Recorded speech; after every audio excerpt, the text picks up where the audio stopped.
shift that around a little bit tonight. I'm gonna computer to fast. Is Ken gonna be a Zoom? I think it's some of this.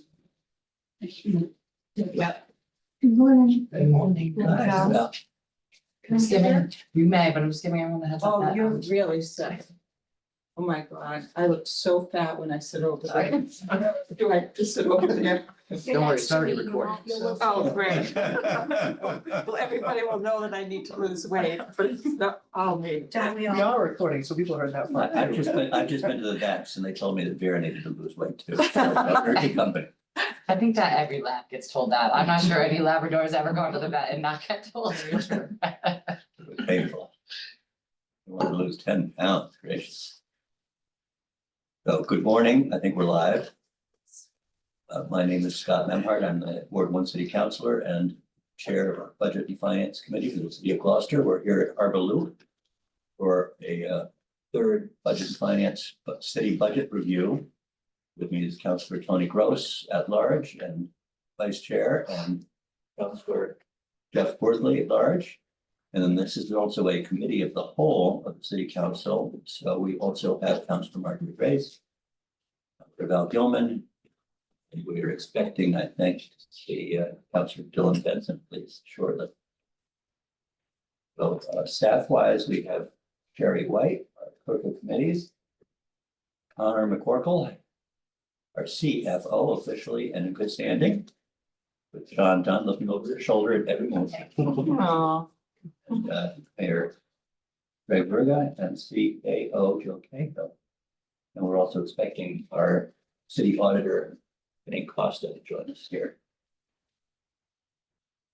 The agenda items for today are to review revenues first and foremost. Well, do you want to finish the treasurer's office? We can do that. Did we do And that's that? what we do. And it was an enterprise fund we also left hanging, I thought. Sure. I don't have my notes from that meeting here. I can, Kenny probably doesn't remember. Some gets it over, it's not. I think we went through, it, but I'll double check that. So the enterprise funds, we did waterways. Yeah. There's water sewer, We did make, we did the rank. So I think that's it. you know, I know what we voted. we only did water and still. Sewer and did water. There was something hanging out there. I just can't- Special revenue. Did water and water enterprise, so you just put down what the votes were. We're all here, right? None of us remember. That's fine. Special reserves. No, There was something I do. Well, all the treasurer's office, everything listed on the agenda item for treasurer's office. I believe. We did both, we did the rank and. Oh, but just everything listed on the treasurer's office. Everything listed on the treasurer's. Yeah, so that's that debt service. Yeah. All the years of revenue, special reserves, cherry sheet, regional bulk, pension, OPEB. CPA. Okay, so that makes sense. So what page are we on? Page 12 is the, I think. 12, section 2. Thank you all for the forensic catch up. Yep. So tab 2, second page 12. Page 12. Department is 145. Treasurer collector.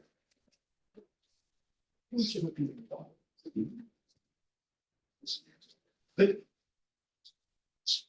All right, so this is the treasurer collector budget. First line salaries, you're actually seeing a bit of a decrease there. That's mostly due to staff turnover, unfortunately, John no longer being with us. I feel like he is, so. You know. He is in spirit. And the only other notable change there, we had a vacancy in our financial specialist re-roll back in the treasurer's office.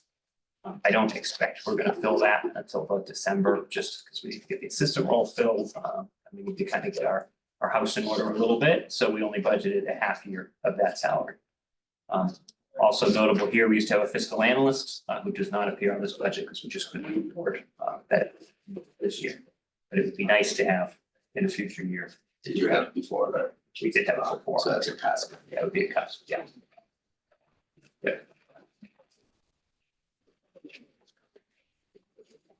Dr. Benson. Thank you. Hey, how are you? Long time no see.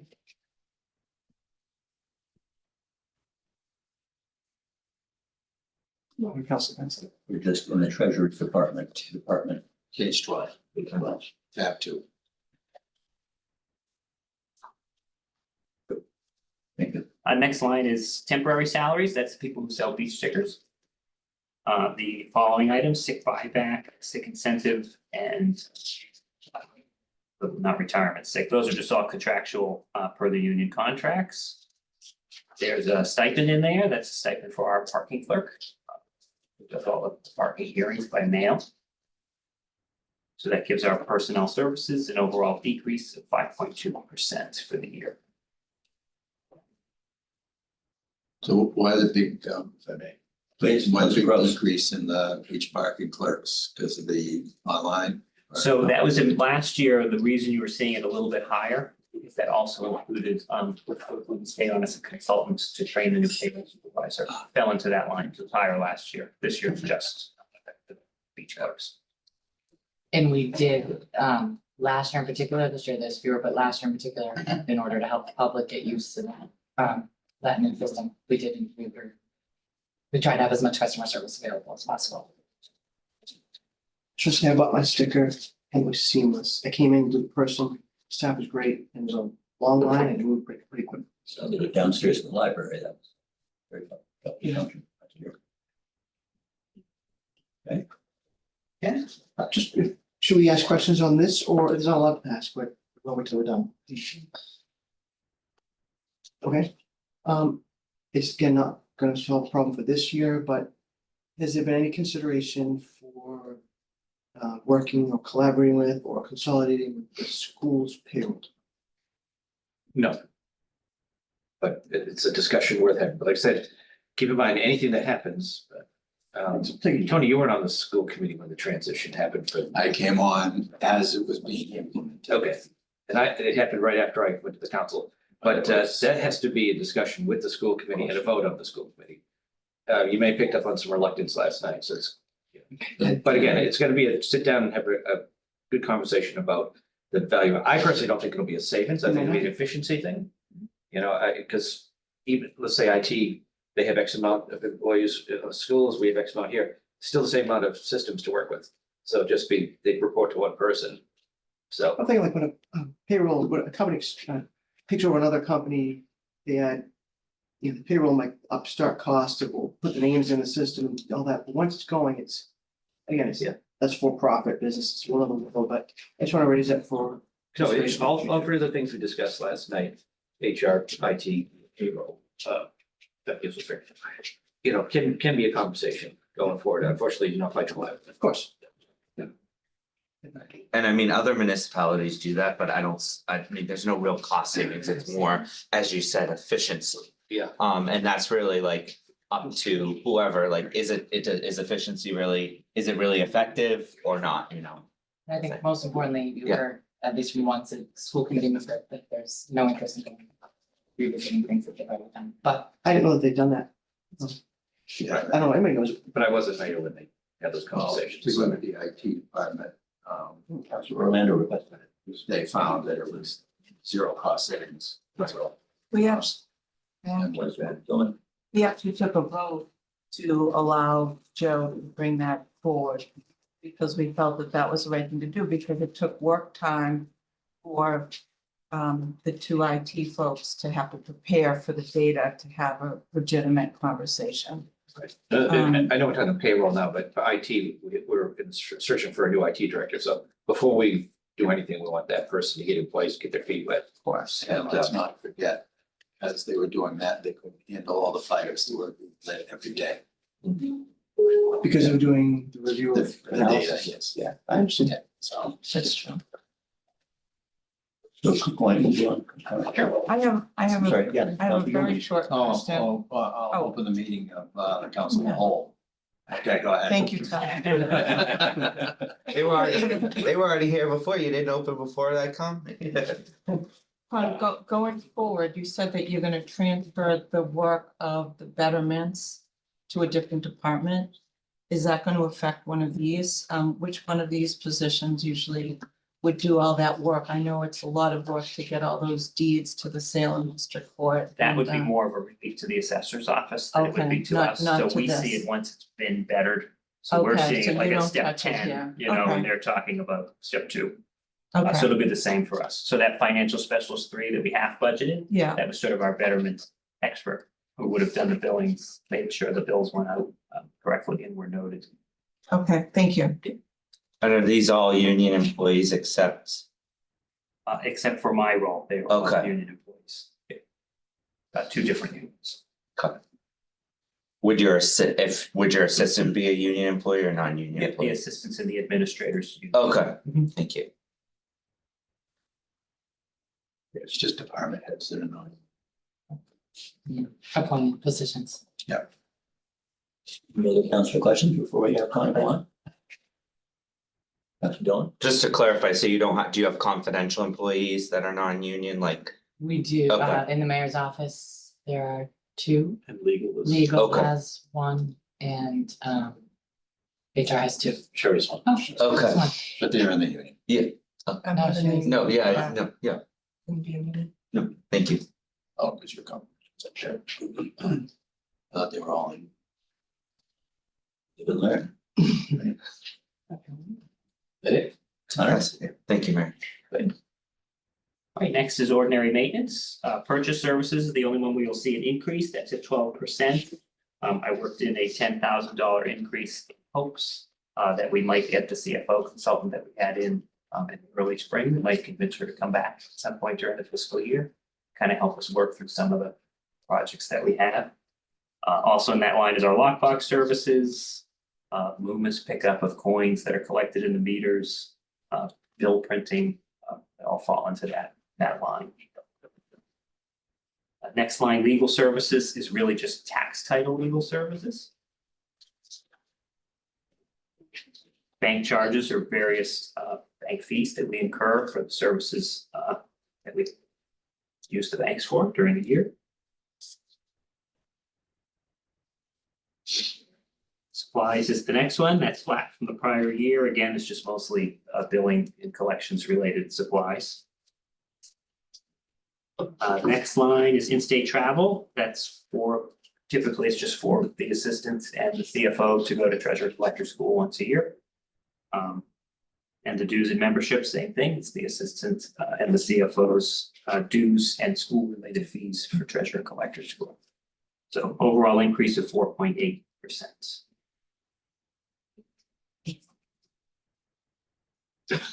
Just check. Councilor Worthley? Thank you. A couple of questions. I've heard you say a couple of times, I feel the department heads have said it, it's flat from the prior year. That's really flat from the request from the prior year. Right, so for example, in that line on supplies, From the original budget of the prior year. doesn't reflect the actual expenditures though. Yeah. Right, so we have 13,000 in that line, halfway down page, 13,000 expenses for supplies in 2023. 9,324 as of the printing of this, and maybe other expenses, but then 36,000 projected. Which is really not flat from the prior year's actual expenses. Right, it's the end of the year, we have a big push, so it's the beach stickers, those are it's a ton of paper. It's the Q4 bills, demand notices, and Q4 water bills. But even if it were comparable to a full year of 2023, it was 13. 36,000 is what, 3 times that amount? I don't even on a paper, right? I respect it's gonna go up, everything goes up, but you know, we're comparing it to our actual expected expenses, or are we working off of, you know, it looks great to see 0% increase, but it's really 0% increase from what you hoped for last year, but not from what you expected, what you experienced. Based on the contracts that we have in place, this is what we think we'll need.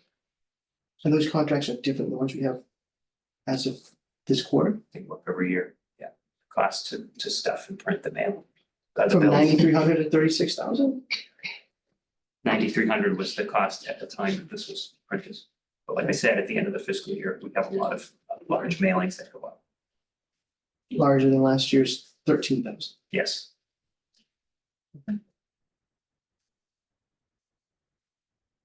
And one other question, purchase, I'm sure, is it purchasing services or this?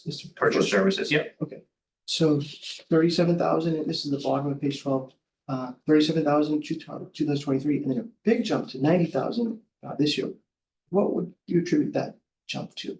The new Kelly and Ryan parking contract that's now in the budget, in this budget. And that makes sense.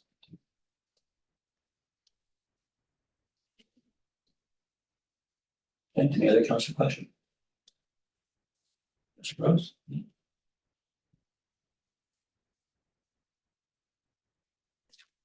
Good. Yeah. Next is the debt service line. That's betterment admin fees, which we just spoke about. And just various debt related fees that we have. As we issue debt, which we do twice a fiscal year. We do a short-term issuance and then a long-term issuance. That's it.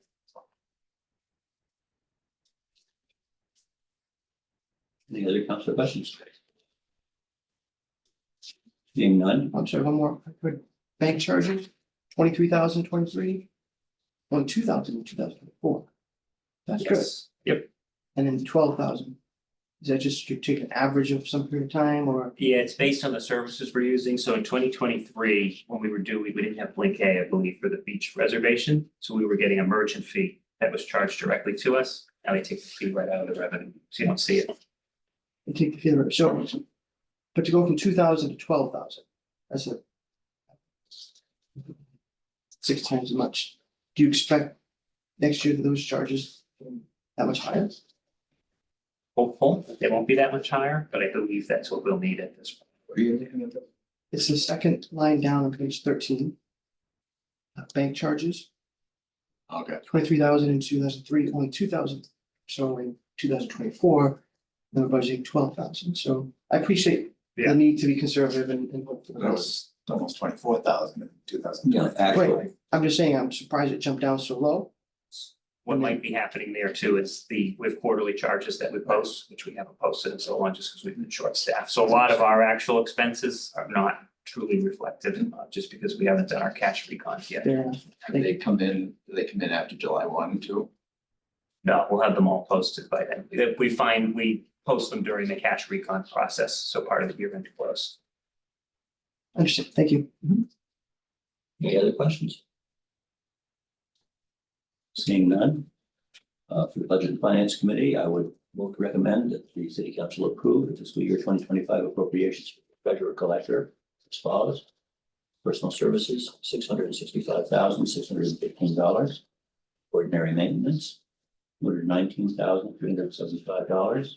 And debt service, $30,000. Departmental total, treasurer collector, department number 145 of $914,988. Not so moved. Second. Made, seconded, any further discussion? All those in favor? Aye. Aye.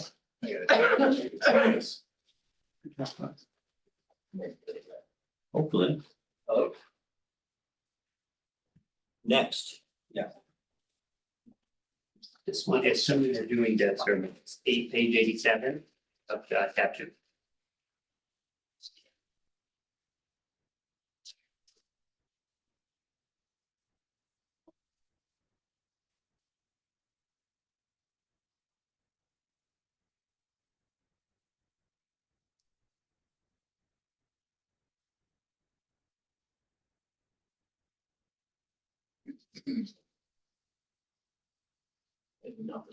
odd today. I know the feeling. Tomorrow. So we're on page 87. Debt service department. 700. So this one is just reflective of our debt schedule. So an overall increase of 2.7%. The third account you see there, 592,500. See, that's a big increase. That is the interest on our bands, which are short-term bond anticipation notes. We have rolled bands for a few years, so the interest on them is just a little bit higher than we've seen in prior years because we're rolling a larger balance than we had in prior years, which we will make permanent in September.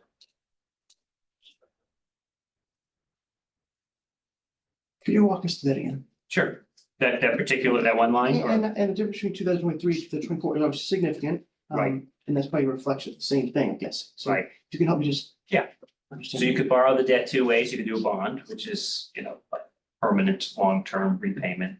Or you can do what's called a band, which is a bond anticipation note, which is a short term, usually a year, where you're borrowing principal, you're paying interest on it. So the only thing we would budget for is the interest because it's short term. It's like, I guess, like a construction loan. That helps to think about it that way. And that's just reflective of federal interest rates being higher. Or more And money. then we're carrying a larger balance in those short-term notes than we historically have before. I don't know the story behind why John did it that way. John's not here to answer that, unfortunately, but John was rolling, I would assume, in hopes to get the best rate possible. John was rolling a larger than he normally would have principal in the bank. Thank you for that explanation. There was also arbitrage as well. So if you're borrowing that money, you need to spend that money for a period of time. If not, there's arbitrage. So that's, it's a federal IRS rule. So you can't be earning interest because interest rates are much higher. You can't earn, interest off the borrowing. So you can't make money off that borrowing.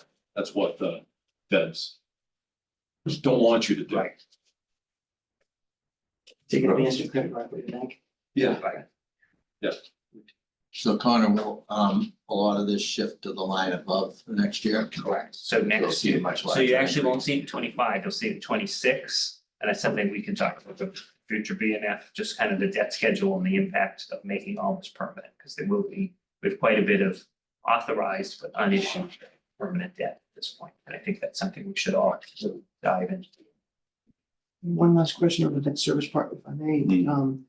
Obviously, we know when debt's going on, or we could project when debt's going on, right? Do we have an estimate when the debt falls off? I think the CSO is probably getting close to. Yeah, I have the schedule here. I was hoping it would be sooner, but it's Oh, yeah, CSO is 2043, believe it or not.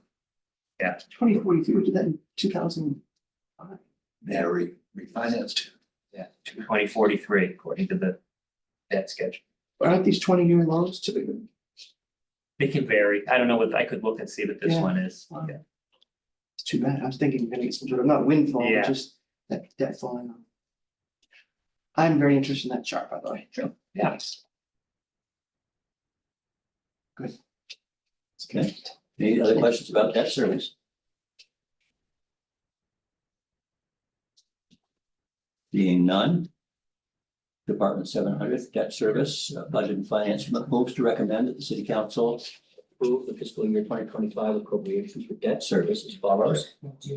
Ordinary maintenance, $12,813,270, total the same. And I so move. Second, Made and seconded. Any further discussion? Seeing none, all those in favor? Aye. Any opposed? Motion passes 3 in favor, 0 opposed. For debt service.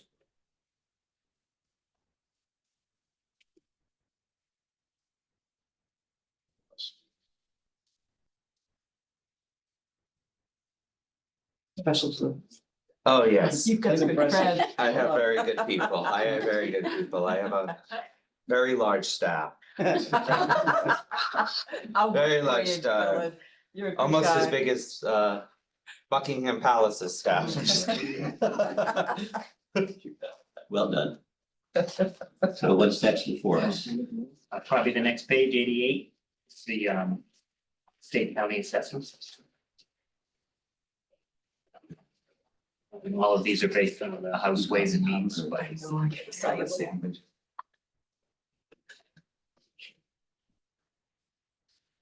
Mr. Chairman? Why don't we let Connor speak? Oh, I'm sorry. Yeah. So, yeah, they were based on the House Ways and Means budget and the cherry sheet estimates. That's fine.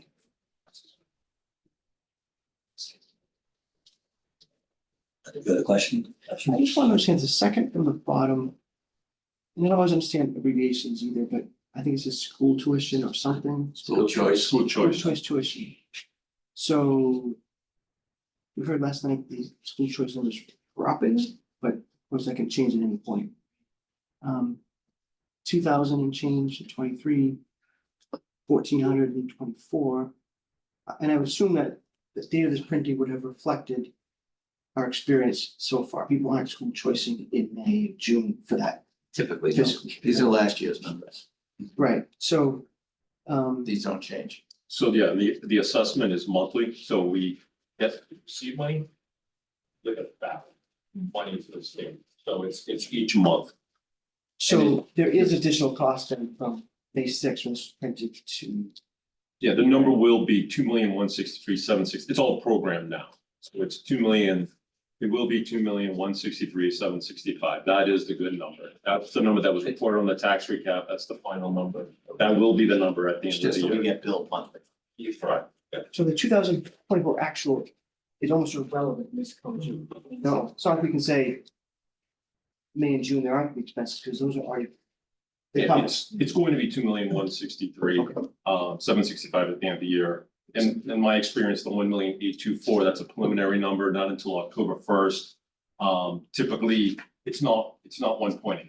It's going to be a higher number, a later date. That's usually my experience. And last night I gave the number when it was 2 million something, and it's what my school committee had on for a second, so in defense of the schools. The number is going down. I mean, his chart, 2016, 312 kids out this year, 241. So the trend is heading the right way. So if come October, we find out fewer kids, fewer parents choice their kids out, then this would be positive adjustment. Because we're getting that bill Right. monthly. Like I said, the 1.8 million, I hope that is the number. Right. But in my experience, it's never been the number. It's always something higher. And then we have to figure out a way with the tax recap to balance that number. So if we look at last year, 1.4. it was 2 million, and then it ended up being 2,163,000. So we needed to look for another 150,000 somewhere else in the budget to balance that. So, So, yeah, because last year you budgeted 1.4 million. no, so it was 2,015,623. Oh, And then the yeah, real yeah, number is 2,163,000. So at the tax recap during that process, DOR says, okay, now we know what the real number is. Now you need to figure out how to balance that between revenues or appropriations. So we balance that through revenues.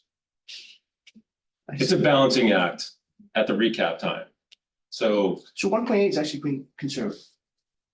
no, I don't think it's conservative enough, but we can't. I mean, that's the number that they provide to you. These are all state provided numbers. Yes, it's all, Yeah. you go on the state website, DLS website. You know, I So they're even have providing it up on my they're screen. providing the number you're using your recommendation, Correct, even though we don't know till October. right, but that's been the trend, I would say, since school choice became a thing. Excellent, thank you.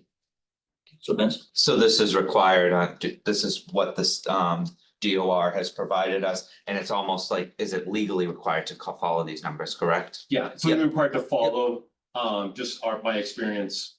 It'll be a higher number at a later date. Sure, but this is, we have to put Yeah. these numbers in. Yep.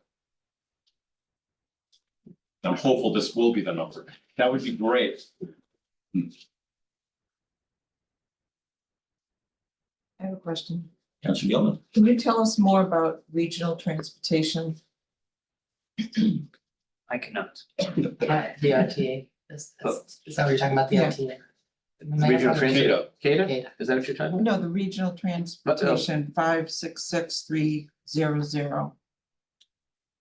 For 418,000. Again, that's the, that's Cato. that's Kate, That is- that's the state support that we. So put is there a question about, Okay. you're thinking this, we don't have regionals like Manchester Essex does. Right, okay, I was just wondering, so that's. in. That's okay, it, yep. Got it, thank This is you. not the school. No, I just wanted to clarify that, thank you. Anything else? Department 820, Budget and Finance would recommend that the city council approve the fiscal year 2025 appropriations for other state and county assessments as follows. Ordinary maintenance, $2,324,810. Departmental total, same, not so moved. Second. Second. Further discussion or questions? Being none, all those in favor? Aye. Opposed, motion passes 3 in favor, 0 opposed. Moving on, what's next for us here?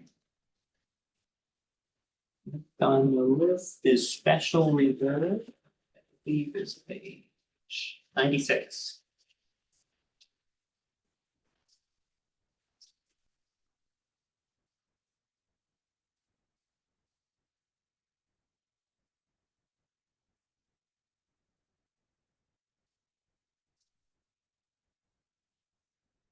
Line on that, $105,000.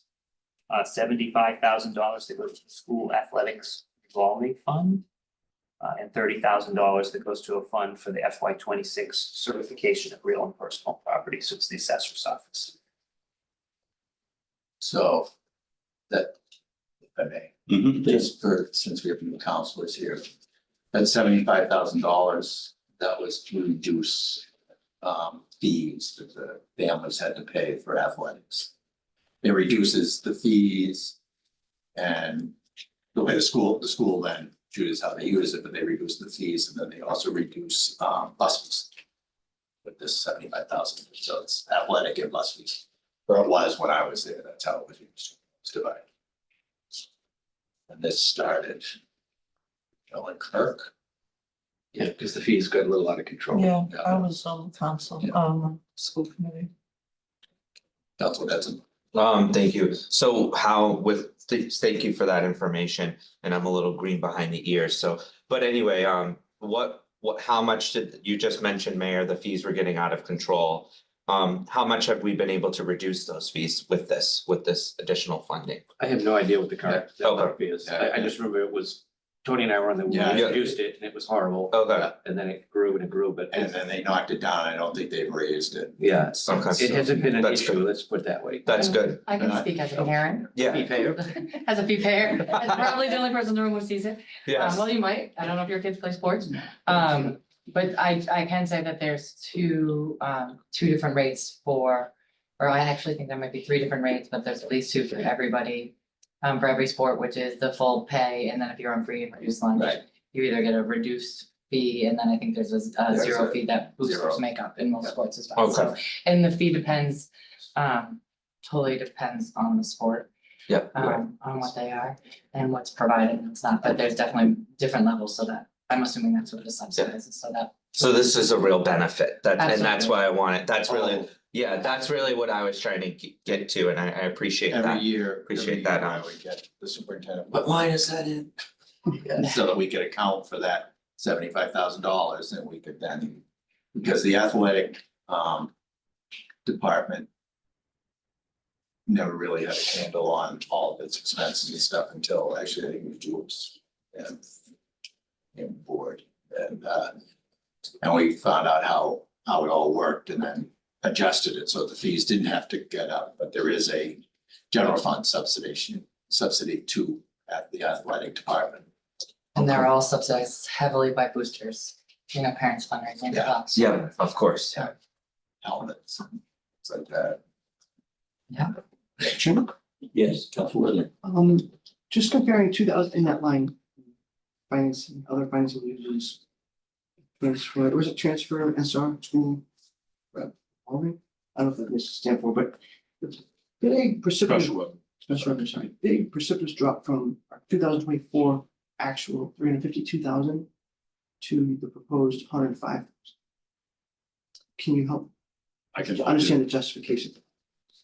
I could, So when there's supplemental appropriations during the year that are voted by the council, like for example, like Mike Hale typically brings over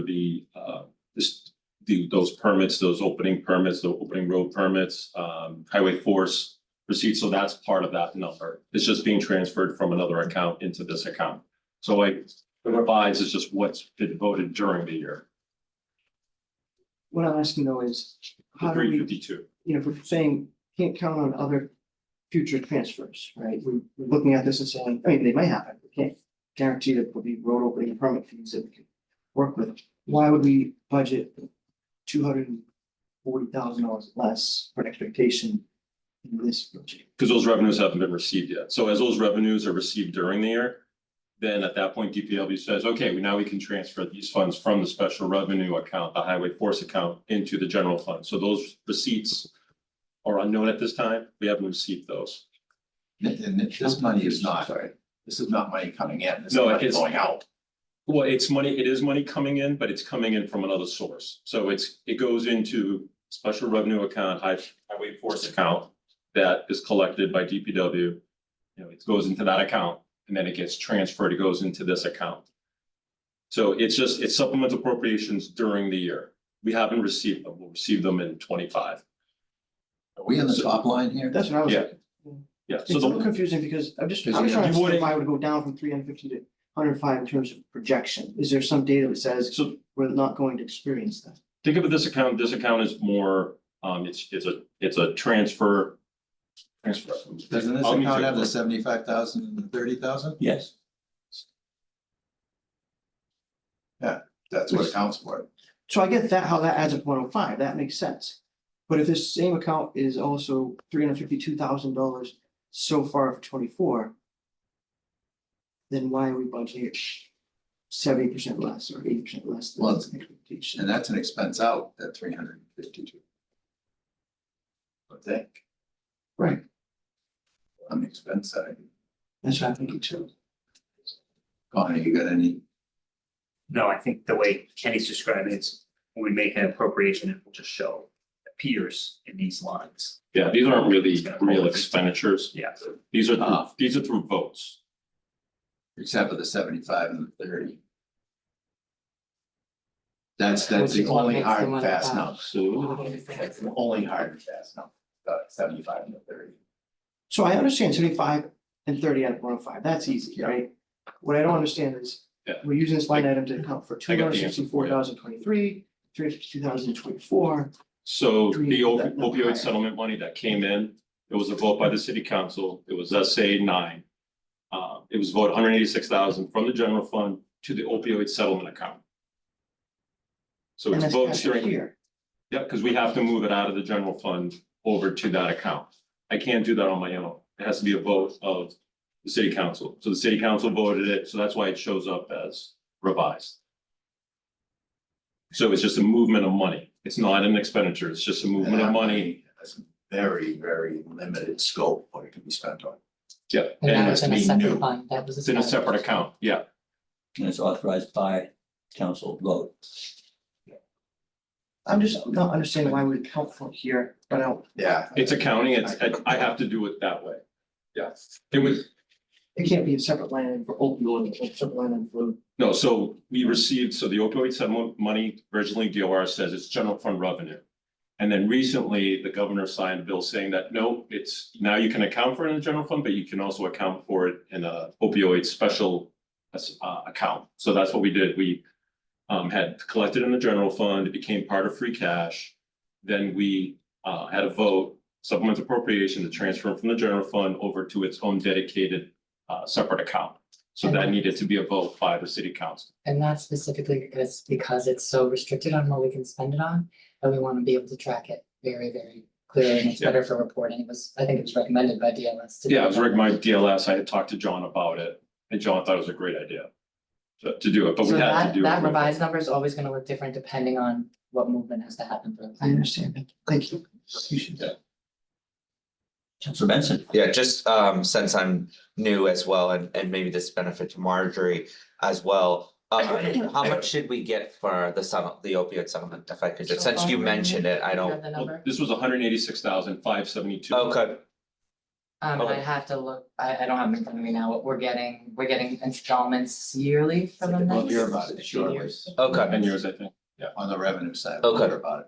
okay, no Going worries, forward, it will not go into the general fund. It will now go into a dedicated account. okay, That was just Okay. to remove the first year. Okay. And I believe one of the stipulations that you have to create new, Has to be new, that's why I couldn't, we were looking into the SROs, but yeah, it has so to be. we can't spend it on things that we're already doing yeah, to impact. definitely, no, I know, I'm, Use, but And to keep in mind, it was billions of dollars between the 3 or 4 big lawsuits, but it's spread between every municipality in the country. So- yeah, no, multiple, like, Yeah. almost every state was on And the this lawyers- litigation, yep. So- No, it's important, It's, and I'm it's, glad you know it's that, not a ton of money over the next 10 years, but it's good to have it. yep, And the health department and the community impact unit are working hand in hand on recommendations on how to use it. okay. Anything else on other financing uses? it's a company. So this is Department 970, other financing uses, and this line is comprised of two items, $75,000 for the athletic revolving fund and $30,000 for the fiscal year 2026 certification of real and personal property. Budget and Finance moves to recommend that the city council approve fiscal year 25 other financing uses as follows: transfers to other funds, $105,000, total same. Nice. Second, Any other discussion? Seeing none, all those in favor? Any opposed? Motion passes 3 in favor, 0 opposed.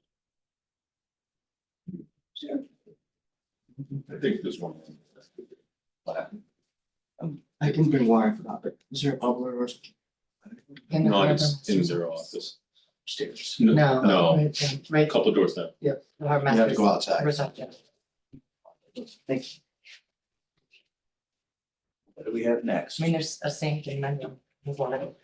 Next on the agenda is the regional vote, so that's page 94. So go to page 94. That's Leslie's one. Just, They have cups and mugs. Yeah. they probably have one. Yeah. Page I don't 94, know if they still do. regional, Department 4, 942, regional school assessments. What page? 94. Sorry. It's distracted. Easy to distract.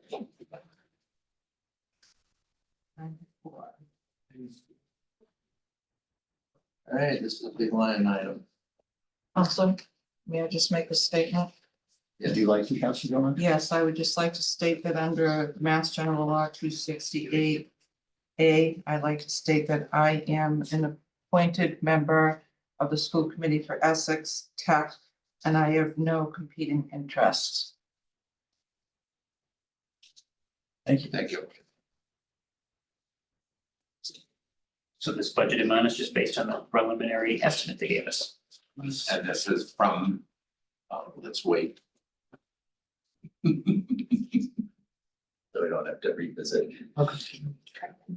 Can I look at this while we wait? They do a great budget. Don't lose my. I will read it. Don't lose my little sticky. That's what I wanted, is it was like- It's like- Definitely. We don't- Oh, no, he- I don't approve No, those. they can get that. I know, but I still don't I don't approve those. Stop, both of you stop, no, stop. Water discussion is over. Thank you. I just want to note that the test from Discover Gloucester said it's there. If I want to bring it here, I can. If anybody else has one, so I'm bringing it. Thank you. Thank you. Anybody want water that's here? Thank you very much. Thank you, Discover Gloucester. Exactly. Sure. The timeline on other projects. I have to look at it, so I'm assuming it's right. Sorry. So Connor was just saying that this is the North Shore Agricultural Technical School budget amount for the city of Gloucester is a estimated amount that's submitted to. Based on the preliminary assessment they gave us for FY 2025. And as I mentioned last night, this is both the tuition and our share of the mortgage, the new building. Is that correct? I don't see anybody nodding their heads, but I'm pretty sure that's what we discussed. Yeah. Yeah, okay. So what did we It just has to say? be I wasn't used. paying attention. That number is the tuition per pupil and our share of the mortgage. Debt, The- yeah, the debt debt service. service, yeah. It's a total assessment. So The new building that they have. The new bill, yeah, and Okay. it's 98 students, I believe. may I read what is on their budget line item? Is that I'm not sure of helpful the meeting. through so- the chair? Please. It says that the debt service assessment is 131,134. That the capital improvement assessment is 52,925. And the preliminary assessment for fiscal 2025 is $1,731,230. $1,731,238. Yeah. And that's 4.82% per pupil cost increase for 99 students. You guys all received those about a month ago. It was long. I just happened to bring mine in case we need to look at it. You voted against that budget, I recall. You know, I you said did. it's- Obviously, you got approved by the board. It did. They have carte blanche. Danvers and I were the two that voted against it. They have an incredibly top-heavy hierarchy. And just so I did urge Val to vote against it because we were looking at a cut for our schools. And the increase they were proposing, I just thought was not in line with their member communities. Particularly since it was a profit center, was their transportation, because they were heavily subsidized by the state and they leased their buses. So that was, the regional schools have such an unfair advantage, it's absurd. Danvers, to Tony's point, 239 enrolled, huge number for them to have to. Geographically, for. right there. And Peabody is 410. How come we have? Peabody's not 4 times larger than Gloucester. They got Well, it's applicants, it's competitive. 120,000. I think more people are staying back in Gloucester for our 4 programs that we have, Soon to be 5, yes. soon to be 5. And I Also, think it's a further distance and and they've just changed the requirements for how they can determine kids qualify. there's less emphasis now on As and Bs because they don't think it's fair. I was on that committee, did not feel it was fair to be taking the creme de la creme because we wanted to make sure it was more targeted to people that are legitimately interested in the trades as a long-term career path. Just I'm sorry? out of curiosity, these are years on that note. It was about 2010 or 11, it was voted when I was in the council, so probably like at least another 20 plus Yeah, years. I was gonna say, probably another 20 years. Yeah. It's real in line with our windfall. Stuff also. Yeah. My only question on this is, are we doing an allotment of students or is it all competitive You're gonna need it. by, like you said, PB has 400 or something? There's no minimum that we get. That's right, There's no quotas, there's not, Yeah. it's just based on going through the process fairly And being and accepted. But not being everybody gets accepted though, right? No, it's No. about 50% get accepted. We have a wait list and then as people change their minds, they go back to the wait list. It's very black and white. They're very systematic with, they don't appreciate people trying to call to push for a person. Everything is by the books. They've done a really good job turning around the finances and the credibility of the school in the last 6 or 7 years. Melissa Texera was a large part of turning the school around. She chaired at one point. She was a chair, yeah. and It was a tough time for them. So I, Can I ask Bill, because I'd asked the now disgraced former superintendent a decade plus ago, but that when they send their rejection letters to let them know that Gloucester PV offer classes, they hadn't done it. Are they at least doing that now? so I talked to Heidi about it, the superintendent. She is comfortable telling Gloucester What Gloucester has, what Gloucester has. say. She felt very uncomfortable speaking for those other municipalities without making sure that they were supporting that. So she should have asked. Hmm? My opinion, she should have asked all of the high schools that have vocational programs if they Yeah. mind it. I Yeah. don't think Salem's gonna mind school choice and they're not coming to Gloucester, but anyway, I just, We can have a follow-up call to talk more about that. I didn't mean to because hijack the meeting. I'm just saying that's No. important that These are all we're great we're losing questions. kids. I should say, kids are choosing to go there and, you know, they've got kids from all over the region who are being rejected, who might not otherwise graduate if they don't find a vocational program. And if we and PB and Salem will offer something, they should be informed of that.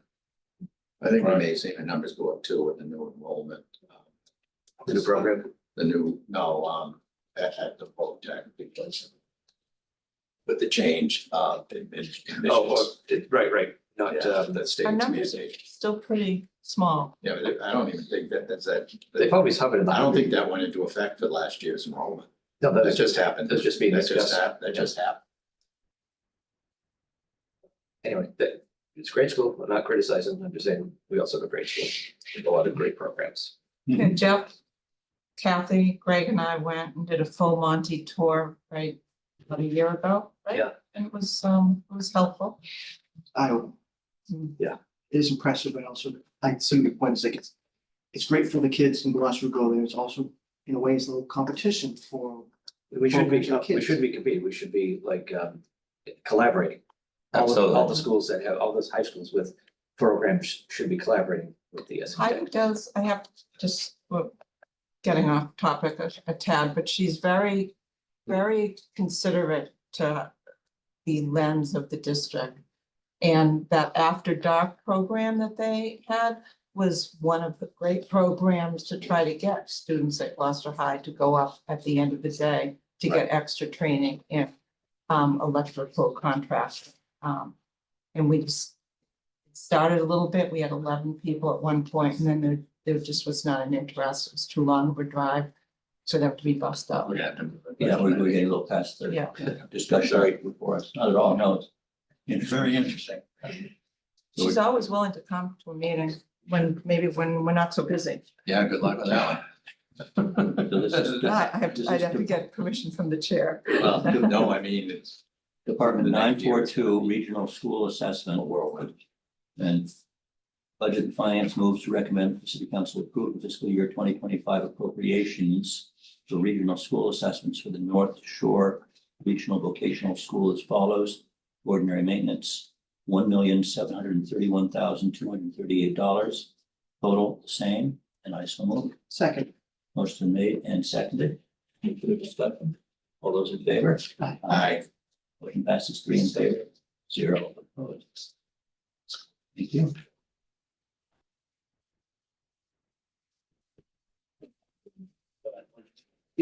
Liability right in the next page, 95. 945.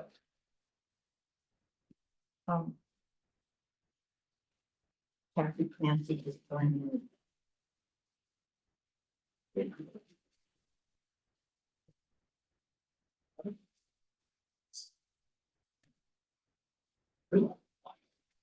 This is liability insurance.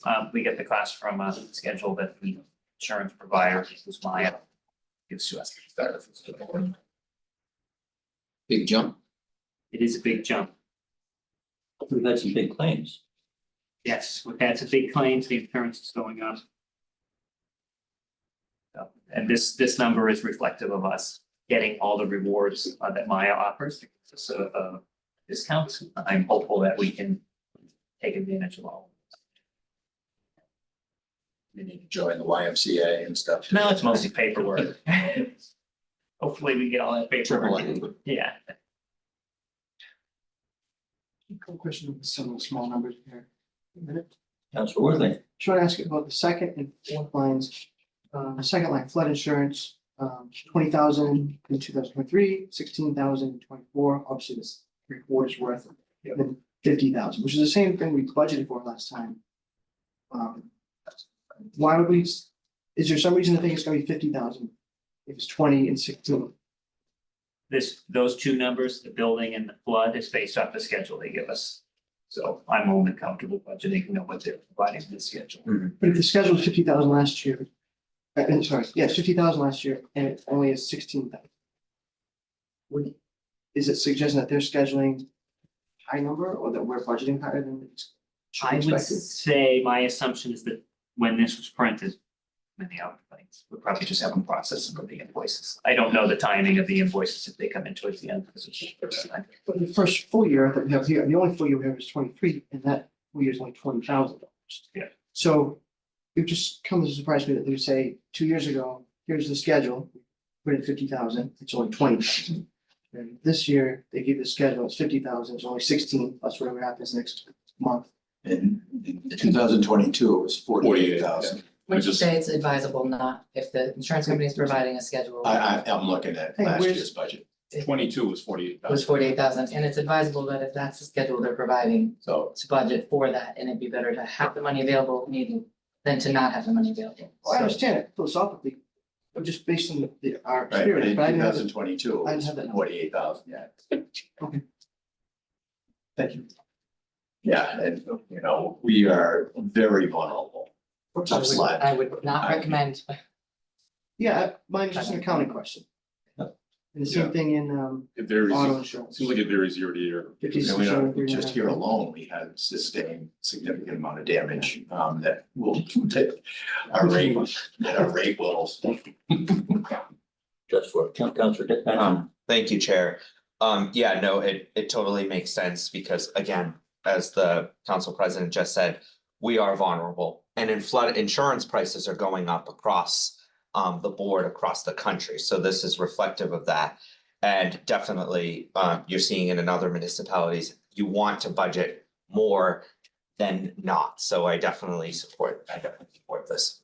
I completely understand it. I was using a number that I haven't paid. No, sure, but just so people, because we are vulnerable to the effects of climate change, the effects of rising sea levels. So 50,000, it could even be, God forbid, later down the road, so. Any other Counselor questions? 50 is not. We hope.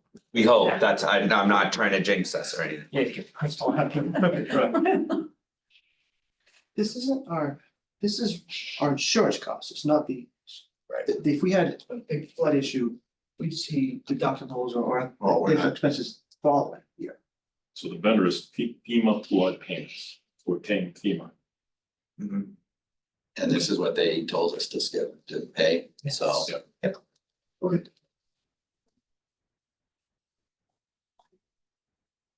Seeing no other questions? Budget and Finance will move to recommend that the City Council approve the fiscal year 2025 appropriations for liability insurance, Department 945 as follows. Ordinary maintenance, $1,120,000.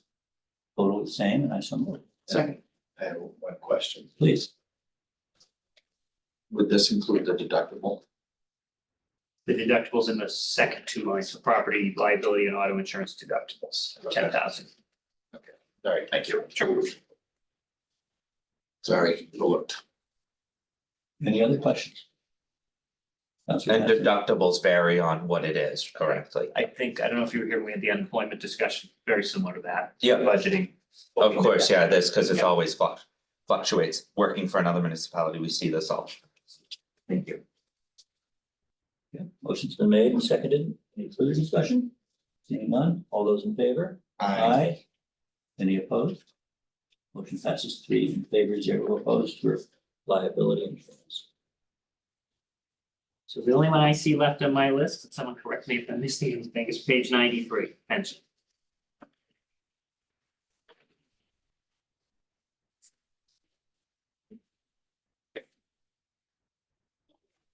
Pension assessment for the year, based on the schedule that we have. Kenny was kind enough to budget it for us.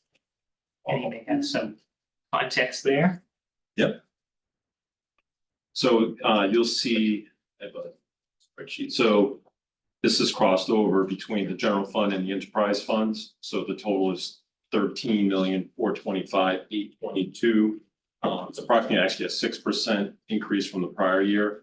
But it's spread across all the various, funds right now. And I'm a member of the retirement board. So right now we're still on track to be fully funded by 2034. Hopefully we'll have a pension windfall in 2035.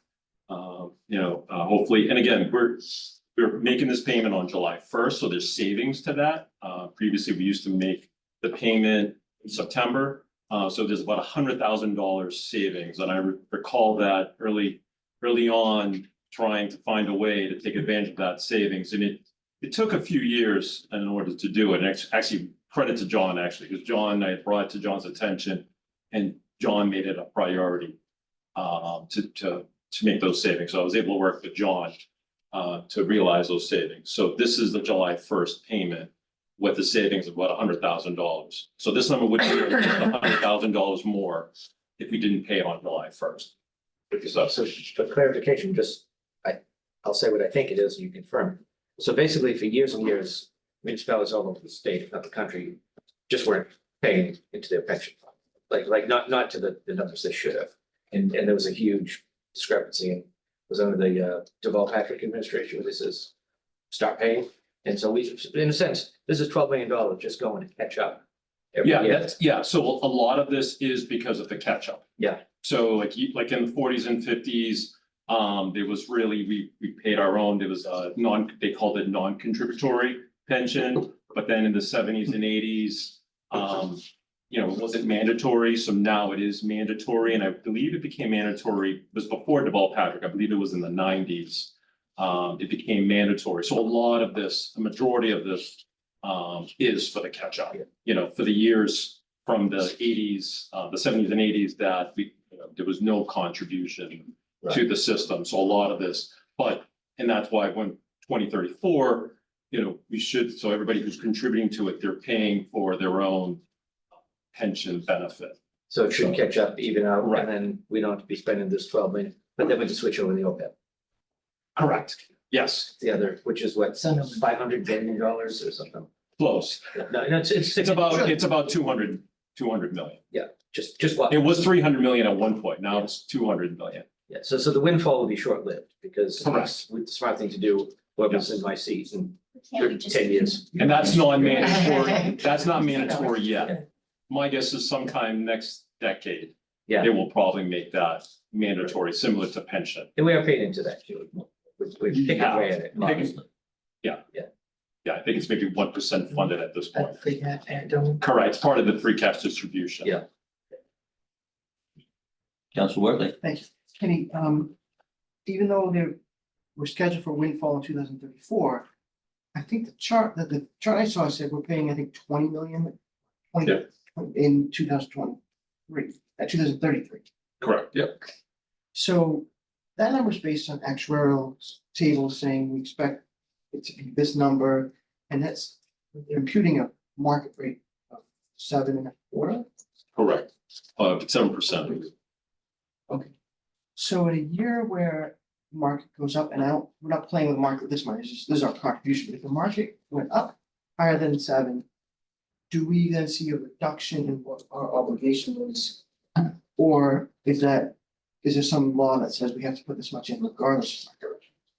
Well, it's called an assumption. So there's various assumptions. So there's assumption of the market turn, there's assumption on wage increases. So I think it's all about, it's a balancing.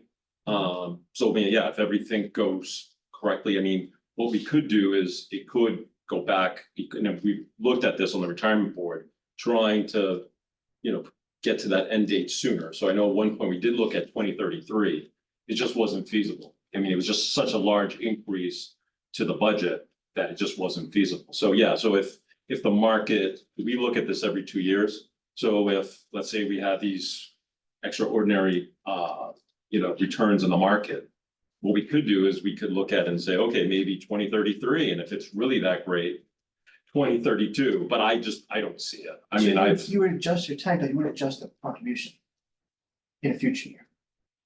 I mean, we could, but I mean, I think it, you know, we're looking at the retirement board, our goal is to get it paid off as soon as possible. We're trying, that's our goal, you know, is to get this paid off as soon as possible. We can get this to 2030, we would, but you know, that's our goal. I mean, that's the goal of the board, man. I'm just one member, but I mean, I know we've been talking about that for years. Any other questions? Just on that same, so the 2033, 2034 number would be less by that market It could, yeah. income. Yeah, So it could be that's where decreased. that's where you would see it is towards the, it's like, you know, when you get to the end of your note, your last payment is much lower.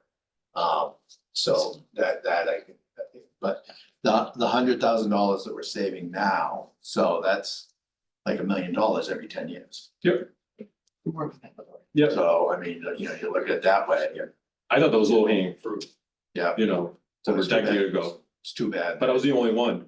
I had no support. Yeah, it's too bad Yes. that didn't John, get, finally. that didn't get Implemented sooner. implemented much sooner, yeah. Well, actually, at one point, so my understanding, my predecessor was paying it every month. So that would even cost even more. Mhm. So, I think then they decided on the September payment. And then I pushed to do it, you know, in July, because I saw there was another $100,000 in savings. I figured the budget could use the $100,000 somewhere else. So, No, good job. I'm gonna go ahead and read the motion. Department 921. Pension regular contributory. Budget and Finance moves to recommend that the city council approve the fiscal year 2025 appropriations for pension / regular contributory as follows. Personal services, $12,615,224. And I so move. Second. Motion made and seconded. Further discussion. All those in favor? Aye. Any opposed? Motion passes 3 in favor, 0 opposed.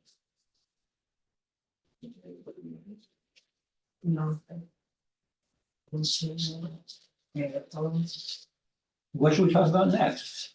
I think that's all general fund expenses. So general fund revenues, Revenues, tab 1. tab 1, full tab. You need You need a break for a minute? I do. Yeah, take a 5 minute. 5 minute recess. Share. No, From no, you? no.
then we get to do all Do they that. show enough There is specifically I was like, in the to the- bylaws yeah. for, to the victims? That's more my question. Need attention. Yeah.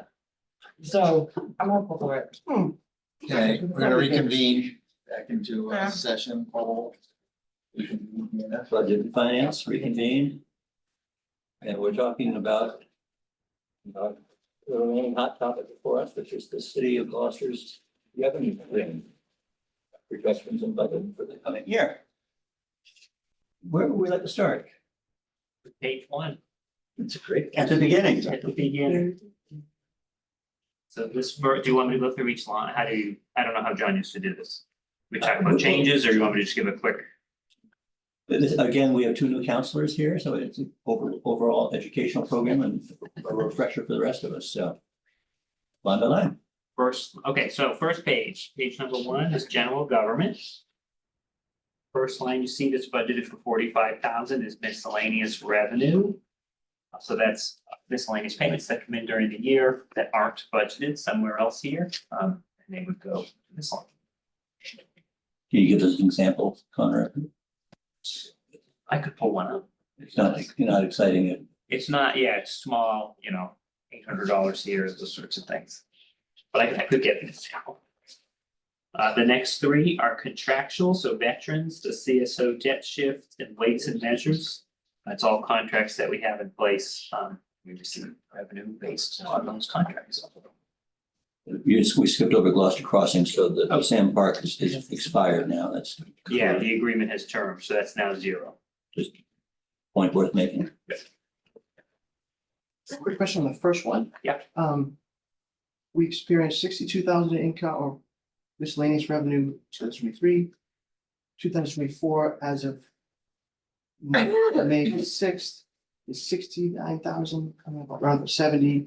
Also, is May 6th really April? Because of, It would be about April. yeah, so there's a quarter of income not reflected there. And Connor, is it more because we are behind on those things? Yes, at that, especially in May, So we it's were offset. behind on postings, unfortunately. That wasn't criticism, it's more like, Yeah. but trying to get a real sense of what we will realize. So 23, 62,000, 24, 70 plus another quarter. You could argue another 25%, and then the proposal is 45. So when we budget, we were always looking to try to look at the last 5 fiscal years to make sure that the numbers that you see on this page aren't sort of outliers. So in 2021, it had dipped down. So 2021 was 24,000. 2022 was 43,000, excuse me. Thank you, sir. I love the idea of using 5-year average to get a better sense. I think when you're looking at large numbers and 5 years, if you have a couple aberration years, like COVID years. Right.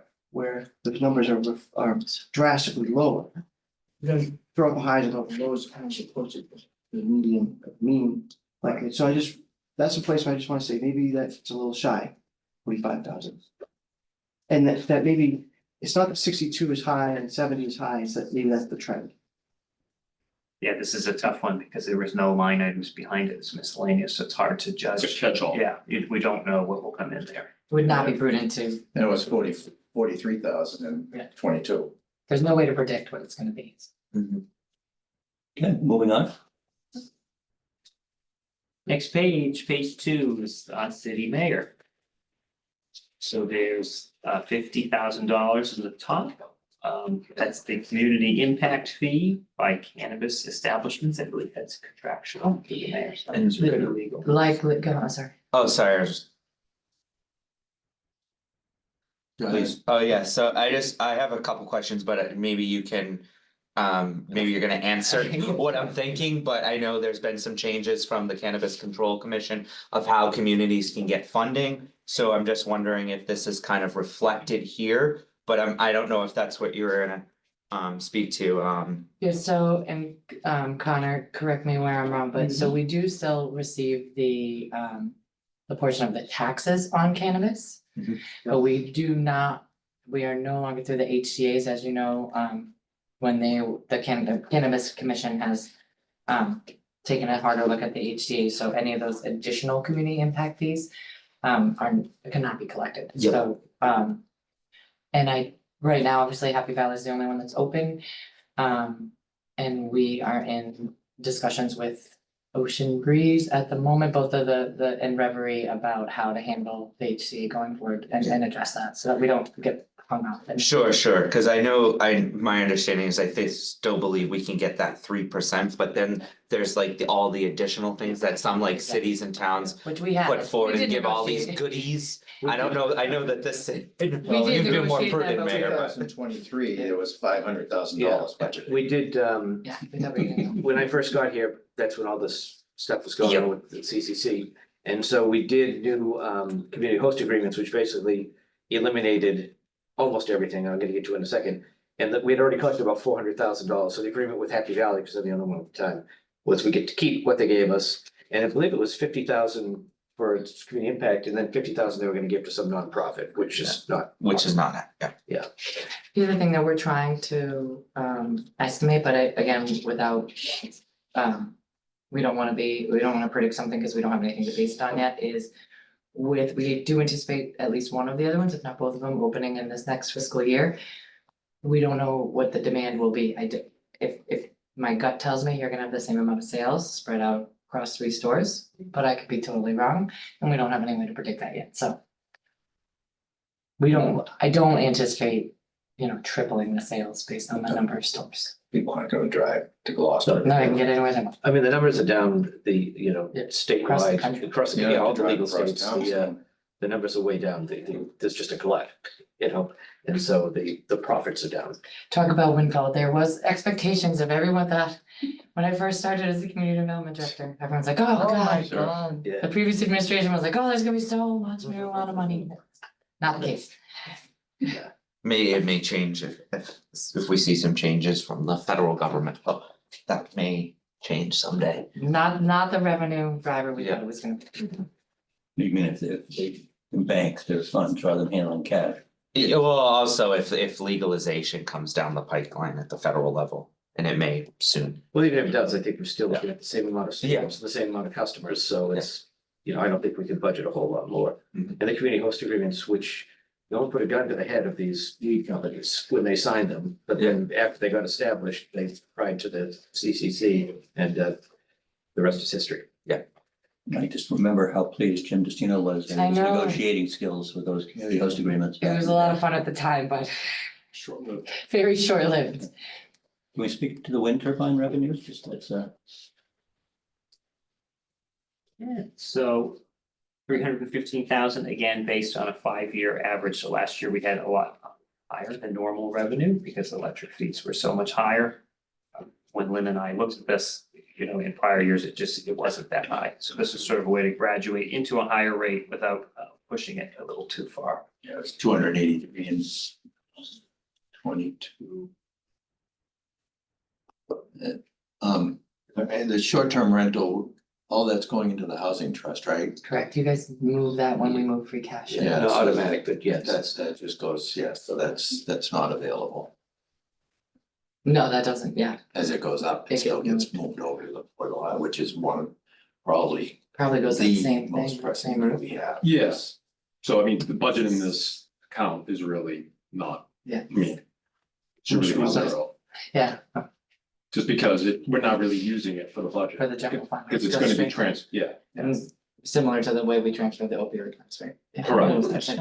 yeah, again, kudos to Budget and Finance and Melissa Cox for initiating our participation in that short-term rental fee and the state's management of that for us. Carol, Sheriff was part of that meeting. It's very successful. I had a question. When you look at that number, do you also track how many rentals that included? Do you have that data, or you just receive the? We receive it from the state. 3%, Receive so from you the don't. state, the only way we track short-term rentals currently, is the same as through, occupancy and, Board of Health. inspected through the Board of Health. So do we think there are probably some out there that are not necessarily on the tax rolls yet? Yes, but that's, again, they report through the state and the state pays us. So the Board of Health is the accountability function on that. Yes. Okay.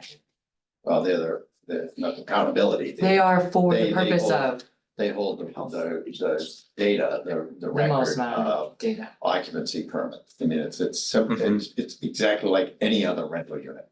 It's treated at the municipal level as any other rental unit, so it's really the state that if they're not reporting to the state's the one that's gonna, I would say would be the more accountable. But the Board of Health is the best bet for us to say this is what we've got going on in Gloucester now. Every rental is supposed to have a rental dwelling certificate from the health department and in my experience as a real estate agent, wasn't always the case. I And we know insisted, that, yeah. I insisted my clients have it, but that's neither here nor there. So there are people out there who may have seasonal rentals that they're just trying to keep quiet, but you're only cheating yourselves. It would be really helpful if you came forward and made sure that things were cool and If only we had an ordinance.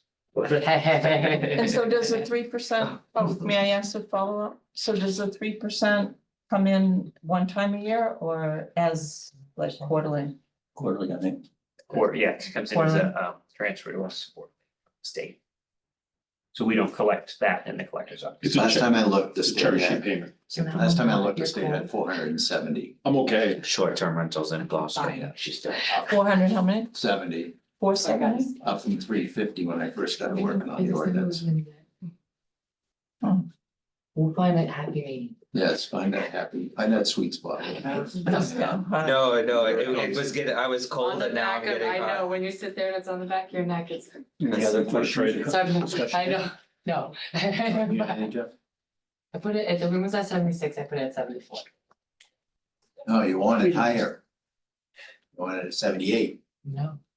She doesn't. Breath of fresh air. You're bringing it cold. Bring it She forward. wants it cold.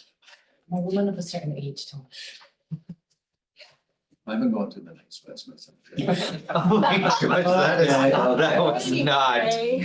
Okay, so is there That anything was- further on? We'll go through Was- purchasing, Purchasing is very straightforward, so they just collect some miscellaneous fees throughout the year. And last year they had some, Did we vote on that? did you vote on each? No. No, No, it's all, it's all at once. okay, Yeah, well, yeah. do it three. So, number, page 3. Department 138, purchasing. They don't have much revenue, $4,000 budgeted for miscellaneous fees. And you can see last year they did get some proceeds from sale of furniture, but that was unusual, so we did not budget anything in it this year.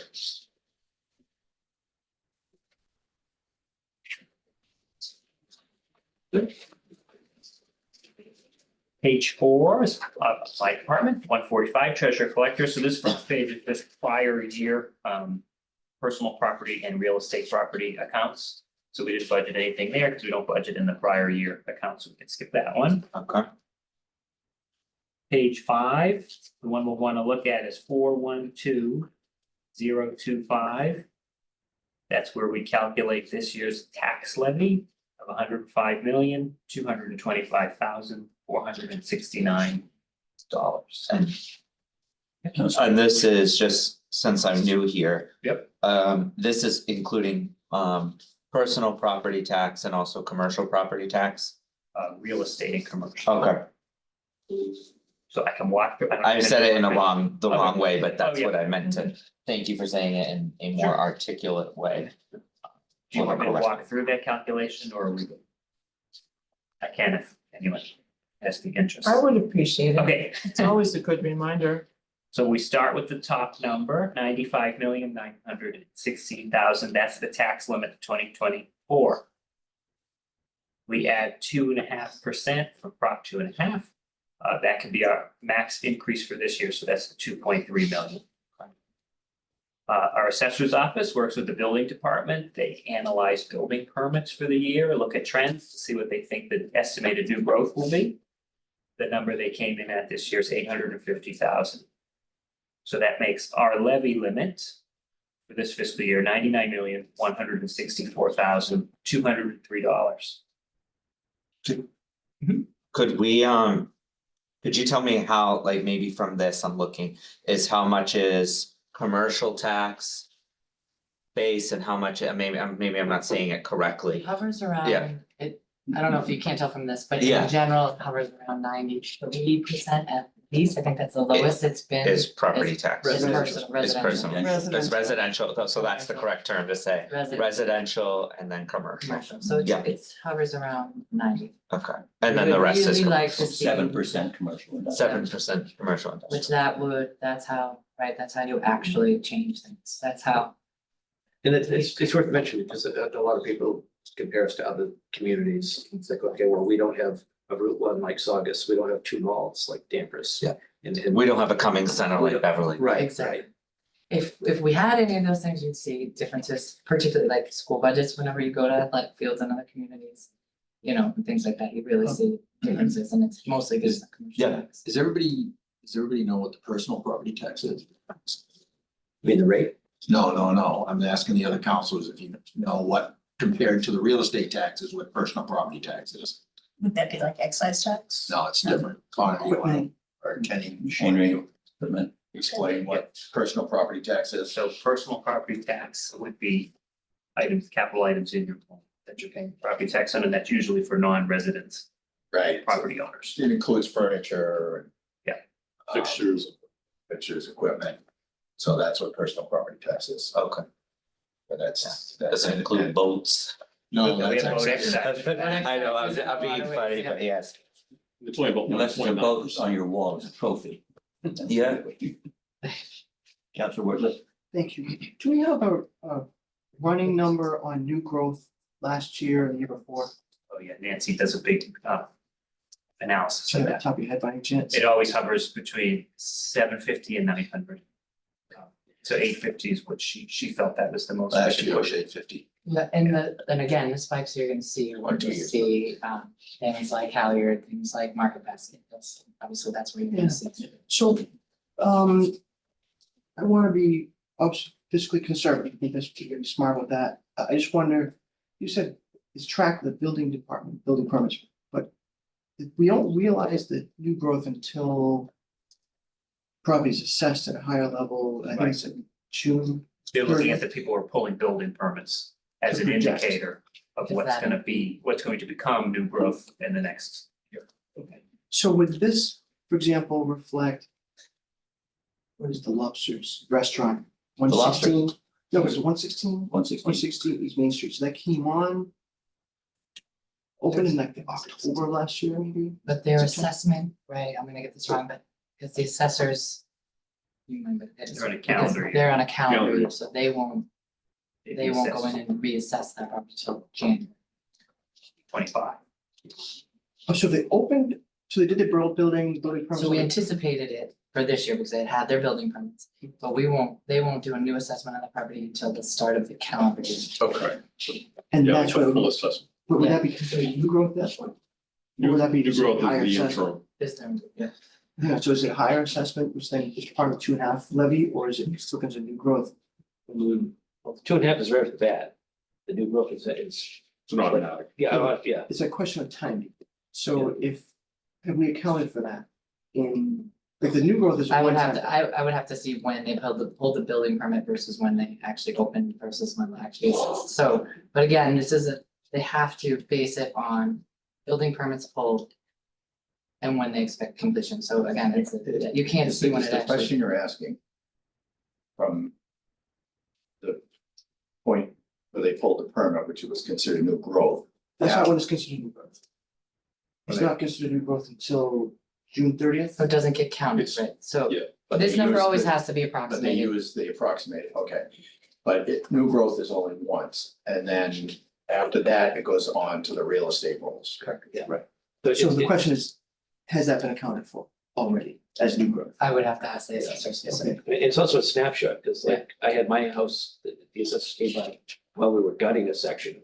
So that lowered the value of my house, even though we finished the project, but it wasn't until they came back, to see where they finished and inject that. So you got. And as you know, some projects very long time. And some projects get done on schedules, so it's Some Again, start, another number don't that- finish.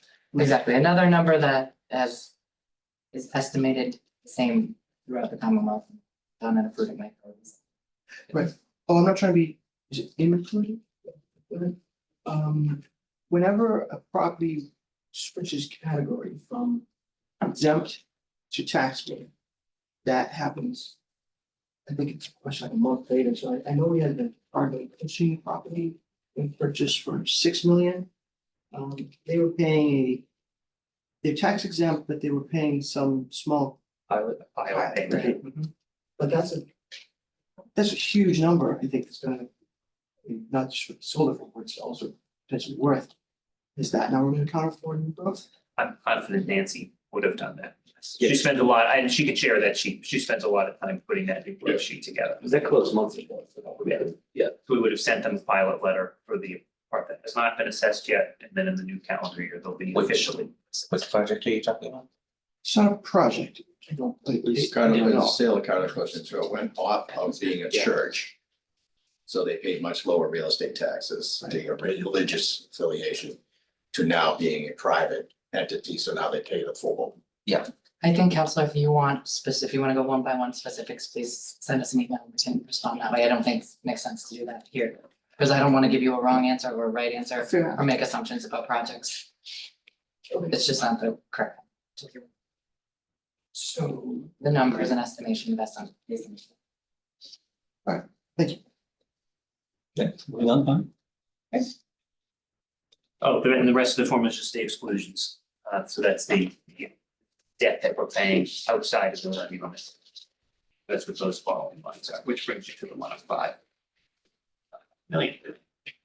And there still is a CSO debt shift. that we're- Yes, you'll still see CSO and water jet. I just looked, water jet's the one that's gonna fall off relatively quickly. Well, that's not, this is not rust out, that hasn't hit yet.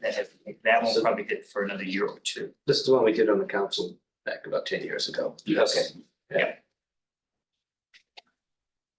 Do you, may I ask a Please. question? Thank you. Every once in a while, John would give us like a, just like the chart that shows us what ends. Oh, when. yeah, it's probably Is this. that, oh, great, We can have to share. okay, Probably I'd email. love It's to probably see easier that. to see via Because email. sometimes Yeah. it's helpful to know when things are gonna end, when we're thinking that maybe we have to need another debt exclusion or whatever, so, Yeah, sure. thank you. Next line is the overlay for abatements, so that's 400,000 notable, not revenue, it's a positive number, so it takes away from revenue. So essentially, it's an expense counted. It's as an a expense, but positive we budgeted as a revenue. Thanks to John. Yeah, because the minuses are revenue. No, this is proper. Is it? Would And see so Lynn this, felt we should have it in the expenses, and I kept it in the revenue because that's what John had, but Yeah, no, I don't know. yeah. I'd have to talk to her about that. Hence why we want to bring her back for the consulting time. thank you. No, So, this is so just a heads up. We are doing now more education, particularly to seniors, about the possibility of the abatement. Yep. We had one very successful session at Rose Baker, and they're gonna continue these meetings more regularly. At yesterday's meeting, with the town fund agent, you were talking about having some live meetings at Magnolia and also Lanesville Community Center. It's excellent. It's all with the passion of trying to help seniors age in place, right? But I'm just thinking that with that increased education, there might be more people that take advantage of it. And so we should just keep that in the back of our minds that could, that we could see an increase. Or actually for the purpose of revenues, a decrease. Right. Right, Yep. that's all. With the road betterment, fall under this. The road betterment would be included in the general fund I mean, expense, but it wouldn't have a matching revenue. But I mean, the deferred. No, so In you'll the see ordinance, you can defer if you're a senior. Oh, right. Would that fall under this? I don't know if that would hit the abatement overlay, because you're just deferring it. No. So Because you we're- just carry it. Right, the city carries the Until note sale. until sale. So, okay. Yeah, one question is, and this is just me trying to understand it, it could be an accounting thing. So we all support abatements. 400,000 budgeted. And then in 2024, actual was 0. So is that seen somewhere else? Or like, help me understand how it goes from budget 400,000 to zero, we didn't give zero abatements this year. Yeah, You so may be I, able to give I a can more answer this, accounting so- answer to that. yeah, so we just have to account for the 400,000 somewhere. So either we can account for it here, or we could even account for it in the line above. But all this is just holding it, so the actual abatements, they're actually, it's on the balance sheet. Sorry to bring more accounting to this, but it's in the balance sheet. And it's something that's raised on the recap, so the actual abatements, it comes out from another account. So, and it's one single account, and it's a rolling. You know, so that's where it's a separate account, that's what we would Can see. you give Councilor Worthley an example of what it might have recently totaled it out at for the annual charge for abatements? Yeah, this is something I work with Nancy annually, actually not too long ago, Nancy and I, we actually compared abatement balances. We actually tied, which was nice. It hasn't matched. We matched, yeah, That's what we sorry. want. Yep.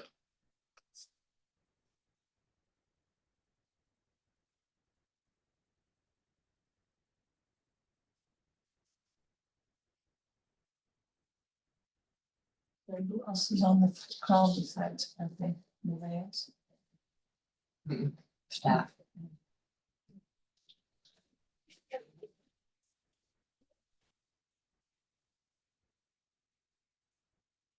He's entering the legal. Oh, great. So for example, fiscal year 24, we still have 136,000 remaining. From 400 budgeted. So we budgeted 400,000. I believe it was actually, with the recap, it was 406,000. But we still have 136,000 left from fiscal year 24. Which means we abated 270,000. 70. Correct. But for all years, so this goes back to, I just looked at the oldest account, or the oldest year, 1986. So this goes back to 1986 until current.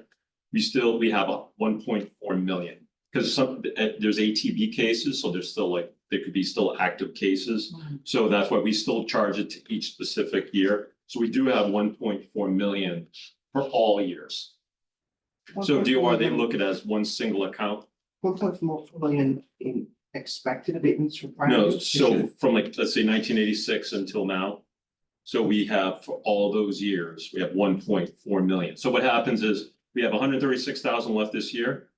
If, you know, Nancy, we still have it, or, you know, through the treasurer's office and assessors, we still have that 136,000. So if a case comes up, we can settle it, the monies are available. But for all years, so 2023, 2022, all the way back to 1986, we have 1.4 million available funds. So if an ATB case, an appellate tax board case comes up, we have those funds set aside, so we don't have to tap into the budget. So that was helpful, but also made some things a little more confusing for me. I'm sorry. We have 1.4 million set aside. For, as unpaid out reserves Yes. for abatements, Correct, and also this includes personal property too, cumulatively since the beginning. beginning of time, yeah. And where is that money set? Again, it's a balance sheet account. It's Okay. set aside, it's not an expense, it's a balance sheet account, it's just similar to like cash. We don't budget for cash, it's on our balance sheet, it's there, money in, money out. So this is the same thing, so we, So I think what Jeff might be getting at, that I'm getting at, what others might be wanting to do is, can we get at it, but it's specific, what can be used for. yeah, it's specific for abatements. If there's a time that, you know, Nancy feels that, you know, we can release overlay, so she can do that, you know, through the Board of Assessors. We've done this in the past, we've released overlay, so they can do that. They feel that there's monies Be released to the available. general fund. Release it to the general fund, and it can be appropriated for a specific purpose, like I've seen in the past, let's say snow and ice, let's say we have a year that there's a lot of snow. And we need That's help. always what makes sense. So nice. Yeah, well, we've done it I know. before. Yeah. Oh, nice. Yep, snow and ice, so we've released overlay to fund snow and, you know, to help solve the deficit in snow and ice, we've done that in the past. But if we were to transfer it somewhere else, it in a sense would still be one-time money. It's one-time money. Yeah. So it wouldn't go salaries, wouldn't go to budget filling, but if we said, okay, well, we need a new, I'll say this is the case, we need a new police boat. And it's spent. So treatment plant. Well, if we did you say we had 206 million? 126. Not yet. No, okay. I'll let you know when it's 206 million. Is that the running total is that the gross of the net? Because you said it's been released, so the released money's already gone. Or out of Oh, that. no, yeah, so this is the net of the released monies. Yeah, Okay, so of it- so the it granted, sorry, the it- granted abatements. So Yeah. this is the net of the granted Okay. abatements, the 1.4, this is what's left over We've allocated for all years. $400,000 as a expense. We've only spent portion of that, so the balance rolls over. Each year, in perpetuity, until either we've granted the abatement or we release the abatement through the assessor, through the board of assessors. And so when you have like 1986 money. You say, either it's abated or released. Are there pending applications for abatements from 37 years ago? No, the last time I talked to Nancy about this, I believe there was a couple, like she said, there was one big one, like, for example, like I know National Grid is usually one that, but some of these, they just, they appear. So she tries to sell, she does a great job selling them, but some, we need to have those reserves. There's no statute of limitations on, or if you buy a property, as a transfer of ownership, does that mean you're no longer able to abate something from 37 years ago? Or is there some process that like automatically triggers a release of this? Well, sometimes what happens, these goes from, Connor, you could jump in, so they start off as a real estate and then it goes into tax title. And I've seen in the past where sometimes it reverts back to real estate and there's an issue, and then we have to abate it. So we have to have those monies set aside. And DOR, part of the tax recap process, there's a form called OL1 overlay. They look at your overlay and they want to make sure that you have enough money set aside to take care of any potential ATV cases or any receivables that are out there for real estate and personal property. So they want to make sure you have enough coverage. So if we were to zero that out, DOR might not be happy. And I wasn't suggesting zero. No, but yeah, that's kind of a big number, so something to look into further. Yeah, right now, we do have enough to cover that. I wouldn't say, we have 1.4 to release. I mean, we need to make sure. Is there a percentage recommended in terms of what that? I think Is there- It's based on not the really a cases. percentage, it's really based off how much of exposure we have out there. So when I Just- came online in this role, Nancy sat down and talked to me about this fund that she has. So she keeps a pretty good record of the cases she's concerned about and the balance that she wants to keep in that account. Like, I can give you an example, so for fiscal year 24, our tax recap, we had real estate receivables of 2.4 million. We had personal property of 91,000, we have pending ATV cases of 369,000. So that's 2.8 million of future liabilities that DOR looks at, we only have 1.4. So right now, we had 1.7 back then, so DOR would look and say, well, you don't really have enough. Saying that out, potential abatements with what we have held to. Yeah. What's the most we've ever abated in a year? Do you have that number? Magically, I mean, So they have a 5-year average, we usually abate about 228,000. and what's the process for releasing it? Even 1 year, 87, 88, like what's that process? It's the board of assessors, Assessors. yeah, they evaluate, they review, it's their. You don't release it by year, it's a total. Yeah, they release it by total, but typically Nancy and I will work on releasing by year, because we like to match, just to make sure that. Just wanted to we have remind years everybody that accounted it's for. 10 minutes of 11 now. And I'm And assuming can I we just, want to be- I mean, the bottom line, right, it was, do you work with Nancy on this? Do you Yeah. recommend releasing any of it at this time? No, And you recommend $400,000? Where our experience last year was, you said 270,000. That's a 5-year, yeah. Your average is about 270. But the year before, well, did you just say it was 365,000 or Yeah, something? that's the liability. What's that number? Potential. yeah, about 370,000 of ATV cases. Cumulative. Yeah. It's cumulative. We move on? Yeah, I mean, I think that's a place we could come down $100,000 with the mayor consensus to that, to say, okay, we've got 1.4 to work with, you have experience. You have experienced these abatements. I don't want to be risky. I think I can understand there's a potential liability of every year coming forward with abatements at the same time. But there's a reality that's not happening. But it's not recurrent, it'd still be one-time money, Yeah. which I would. I'm not talking about releasing, I'm talking about budgeting for it. So Budgeting bring it down 400,000. 300. Yeah, if we're 270 for the last 5 years, 400. And I thought this past year, we made some changes too. That's something Nancy and I talked about. We made some changes with exemptions and also with senior work off. So that's where this Not money a would good come idea to do from. it this year. So we really haven't had a full year to go through that. So you just said we have 5-year average of 270. But we've just increased what's available for, by adopting state regs for the seniors and being able to. Yeah, it's not, Something to take a look at this time next year to see what first full year of this change, how it but not this. shook out. Yeah, because we did adopt the senior tax and the And we were veterans concerned tax. about the work impact on Yes. that, and this is where it goes. But I think you said you're holding off on that this year. That's the senior workout So program. you work out for. Right, that's what you just said. No, the senior tax. No, we You voted changed the tax senior exempt. tax, yeah, Right, sorry. abatements and the veterans. Yeah, two different things, yeah. Yeah, And it comes from this money. So there'll be more pressure on this and the senior center is educating seniors on Well, how I to think use. it's, and I support it too, so. So we can educate each other. Let's all get in line. I'm not a senior. I'm a junior. Don't gloat. Just keep reminding us that, John. Moving on. Next, page 6. Big line item here is motor vehicle excise, 3.85 million. That's based on our first commitments that we sent out in the fiscal year. So I think that's a fair number. I should press them. Based on our first commitment we sent out. The first commitment that we send out for motor vehicle excise is the very large ones. That's always our. Is it Bill? I mean? Yeah, oh, sorry, the first committed, yeah, it's first warrant that we get. Yep. And they went on a long time ago. 8,000. It goes up typically like March timeframe.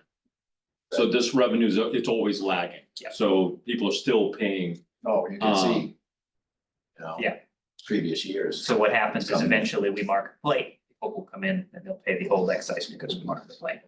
So this is one you see, we're collecting prior years all the time. Can I see Gilman had a question? Same on both. I do, so because this was intriguing to me, I did just research what we actually pay, where our excise tax specifically goes to, and it says general services the town provides, police, fire protection, public education, building and maintenance of public schools, buildings and roadways, elderly, et cetera. So General it fund sounds like revenue. it's just It's general just general fund fund, revenue. but my ask to administration is that if we had a specific need of a particular department that we felt needed a little bit of a beefing up, could we earmark that it would go to that, or do you just always use this just as your flexible money to make those decisions? Just like we have the formula for free cash where we're trying to, highlight the areas that were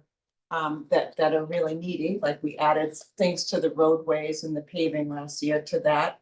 Thank you, Mayor. But I was just wondering if that So is we- flexible. We get asked that all the time. We get asked that. Discover Gloucester would love to see a portion of the meals and rooms tax as well. It's something that certainly I learned from John Dunn. He would have said no. Because we need to have the flexibility to move around depending on how each year goes. So the reason it works for free cash, right, is because free cash is what's left after, and that moves around, whereas in the general fund, we need to be able to anticipate, we can anticipate the expenses more. And we need to have the flexibility on the revenues that comes into general fund. So you would, again, and this is under John, we have Connor on board now. There's a lot more flexibility, or a lot more strategy kind of and analysis that we're planning to do in this next fiscal year. But again, it limits the flexibility of us to use the revenues on planned expenses. So And there's a point of interest, and I mentioned this before, that the governor's proposed municipal empowerment act includes local options to increase at 5% surcharge to the excise tax. And raise the meals tax and raise the room tax.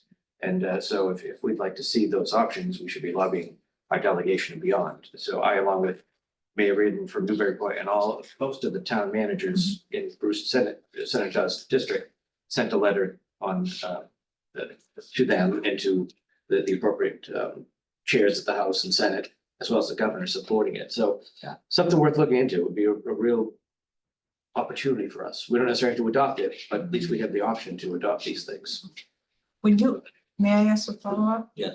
When you do a letter like that, can you share that with us? Because we might decide as a council, we'd like to do a similar type of letter Yeah, I thought to. I had. I don't I think thought I had I've pointed it back to one of you to do I've seen it it. with this, the select boards and councilors might be worth doing. But Okay, just an it option. wouldn't hurt, because I don't know if there's much traction in the House, the legislature in Yeah. general for this. But there were a lot of other things. in Because there. Council Benson. Yeah, I would add to that, I've been following this bill in my day job and also now being in this position. Is it- Can we, Yeah. it's really. Yeah, sorry. Yeah, I don't wanna get off, but I know. Let's just stick to this year's budget. You know, that if that's a revenue stream that may sometime magically appear, but is not here Yes. now, let's not spend any more time discussing. I understand, but I'm just, what I wanna say is that I fully support it, hopefully it does not, it may die soon, so we'll see. I have a Even more reason not to talk about it. Yeah. I have a very specific budget related Yes, question to this line please. item. So, Connor, you said, what was the word commitments? Right. This is as of March, it's May 6th. Yep. Which is really counted for from even more in April, right? So there's essentially a quarter of potential income that's not accounted for last year. Yep. I'm looking at, copy on page, 2024 actual $3.4 million. Yep. Now, is it yearly bill or is it staggered? Okay. Well, the bills go out staggered if you buy a car, during the year, eventually you'll get a bill subsequently. But if you had the same car all year, you get it once at the beginning. So is it safe, is it reasonable to say that with a missing quarter essentially, that the number could be 25% higher? Or is it because of bill in January, it's not likely to be, it's not, Right. it's not, every quarter is nearly the same. Exactly. It all goes out, the big one goes out in March, and we'll collect it probably by about April. So what you're seeing here is really the bulk of what we're gonna collect. So what you'll see now is marked plates, old bills, that's what we're collecting at this point. Okay, so you don't think that there's a lot more coming from people who are paying their bill on time? Okay, so 4 million in 23, 3.4 in 24, and that, I mean, I don't know. You're buying fewer cars or buying less expensive cars, or do you think it's gonna be $4 million? I think we try to meet in the middle at 3.8. This is a tough one because the state assesses it, based on the registration, so we don't have that data. Right. It's sort of like the hotel room, except we're collecting it. Yeah. So we have to make our best, kind of meet in the middle. Hopefully it's higher. Yes, I hope so. I'm good, We hope all the revenues are high. right? Okay, next section is all the penalties and interests that we charge. So penalties and interest on real estate, we budgeted 300,000. You'll see this year it was a little bit higher as it was in the year before. That's because we haven't done a tax taking in several years. When we're collecting old bills, it's real estate interest, not tax title interest. So we're budgeting lower for next year, anticipating that we're going to do a tax taking, thus collecting less real estate interest.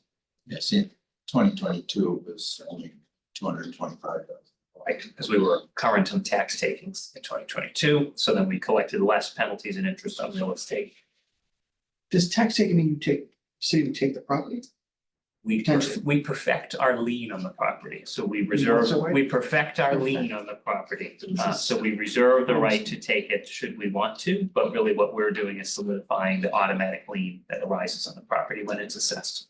And would you see that some? Yeah, and so you are just, you were saying you haven't taken, there hasn't been a tax taking. Yeah. In many years. Mhm. Okay, So we have 3 years to do it, we're at 2 years, 3 months right now, so we Okay. need to do one.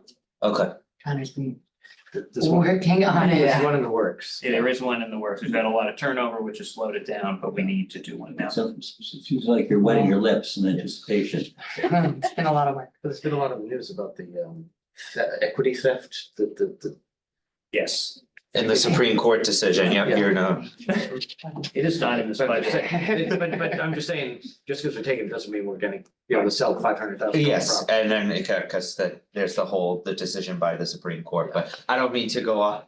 Will we see that somewhere else in the line items or budget? It's not predictable. Yeah, so you'll see later on, there'll be tax title lines, which we've increased a little bit, assuming that they're gonna become tax title accounts. And that Minnesota case is may change how taking. Not only that, it means that you gotta sell it, but you gotta then pay the. Right. The equity goes to owner, them. That's all, Mhm. yeah. That's all that means. Which was Yeah. our practicing. Which will reflect that we'll have fewer interest, we'll have fewer, this number will drop because that number goes up. Right. Got it. Makes sense. Yep, we're converting the accounts to a different type, basically. Could, I don't think the crystal's gonna help you on that one. that doesn't sound good, I'm gonna stay away from it. I know, Kenny, you got the sound over here. Yesterday, no, just kidding. Could you, so we're on page 6, could you explain the 4180000 pilot, could you explain that a little bit? Sure, so I actually. New being new, I wanna. Yep, so I actually come from MGH before this, where I paid a pilot payment, so Okay. this is me being on the other side of it now, so pilot stands for payments in lieu of taxes. Okay, So. Yep. What you're seeing budgeted for here is sort of like the case where you just mentioned, property would have been tax exempt. Now it's been sold, it's not tax exempt anymore, but the assessor's office never assessed it because it was tax exempt at the time. Yeah. So they're making what's called a pilot payment until it Yes. gets its next assessor. okay, no, I was me and I saw that, but I just wanted, Yep. thank you for explaining that. Is there In October. It's real small, if it goes by the number of days, so they'll do by 365. there's no look back on that, if it changes use like from recreate, like a golf course developed for real estate or a not-for-profit church for. There's no look back, there's just a change in the way it's classified. Right. And taxed going forward. Yep, exactly. There's no penalty for. No, And just quickly, could we, so you don't have to go on, is explaining why payment in lieu, there's a benefit of payment in lieu for certain properties? If you could just briefly explain that, a benefit to whom? a benefit to what's the reasoning behind having payment in lieu? Is that there's a It benefit, isn't yeah, tax exempt anymore. okay, So, legally, you should be collecting tax on a Yeah. property that's not tax exempt. but would there be a reason to give someone a payment in lieu? If that makes sense, You have to qualify, yep, or it has to come off a qualified property.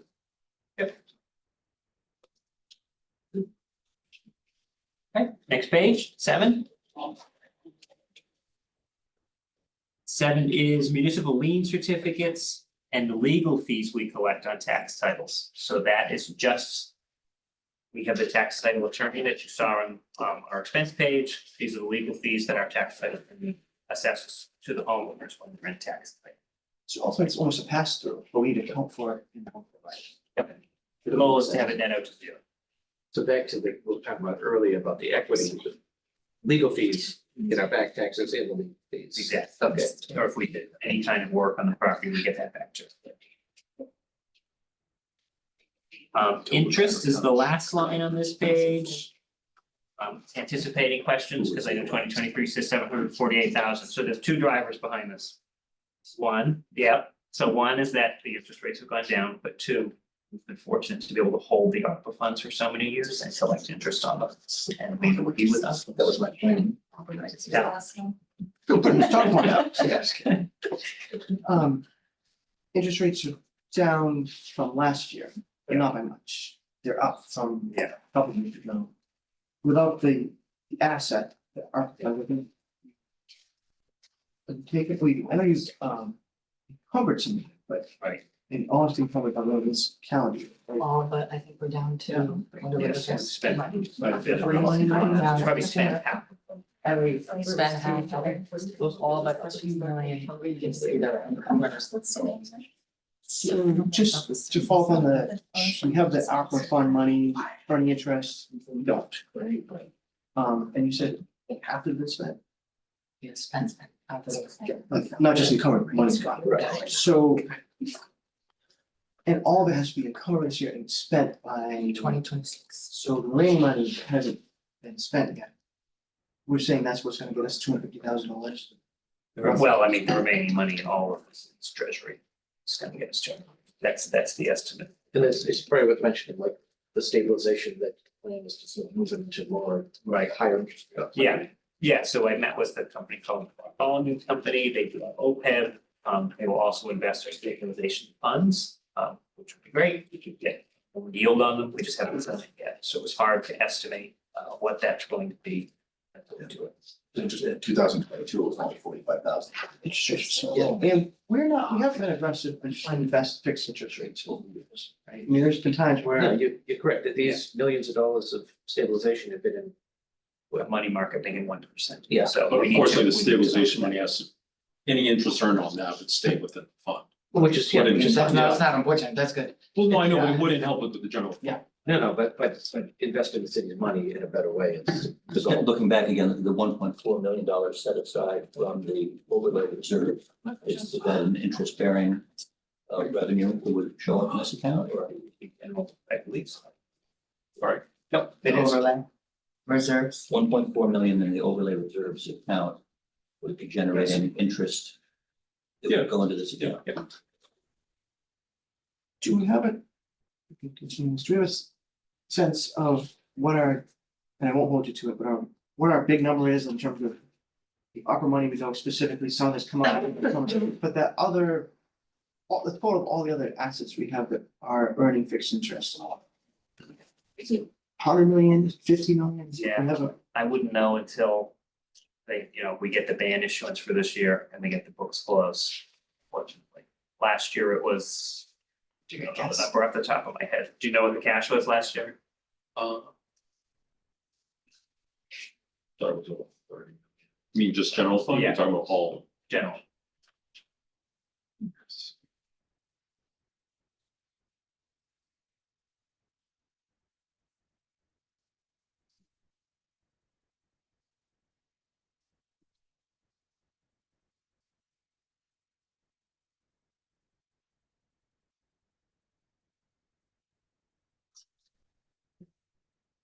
So total cash in the general fund was 15.7.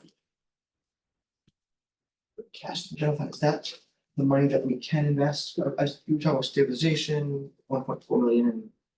This would be the interest that you're seeing here would be the interest on that one, because this is just general fund. So stabilization money has to go back to stabilization, it doesn't show up here as interest. And what was it number again? 15.7. 15.7 million. General fund. So you're not, this isn't the interest for the entire city's cash, just the general fund cash. So 15 million, we think we're gonna get 250,000 in interest roughly over the next year. How much is that?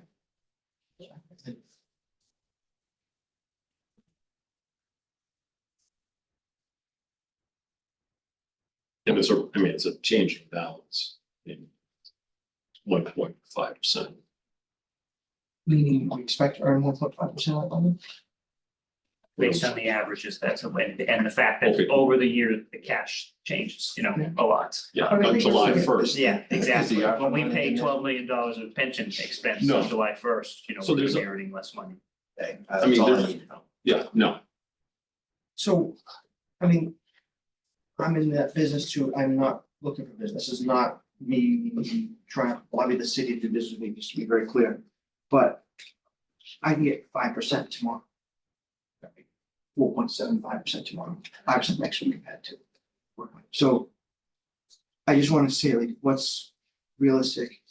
It's, I've got mentioned 140, what was the number you said, how much is in general revenue assets that can be invested? 15.7.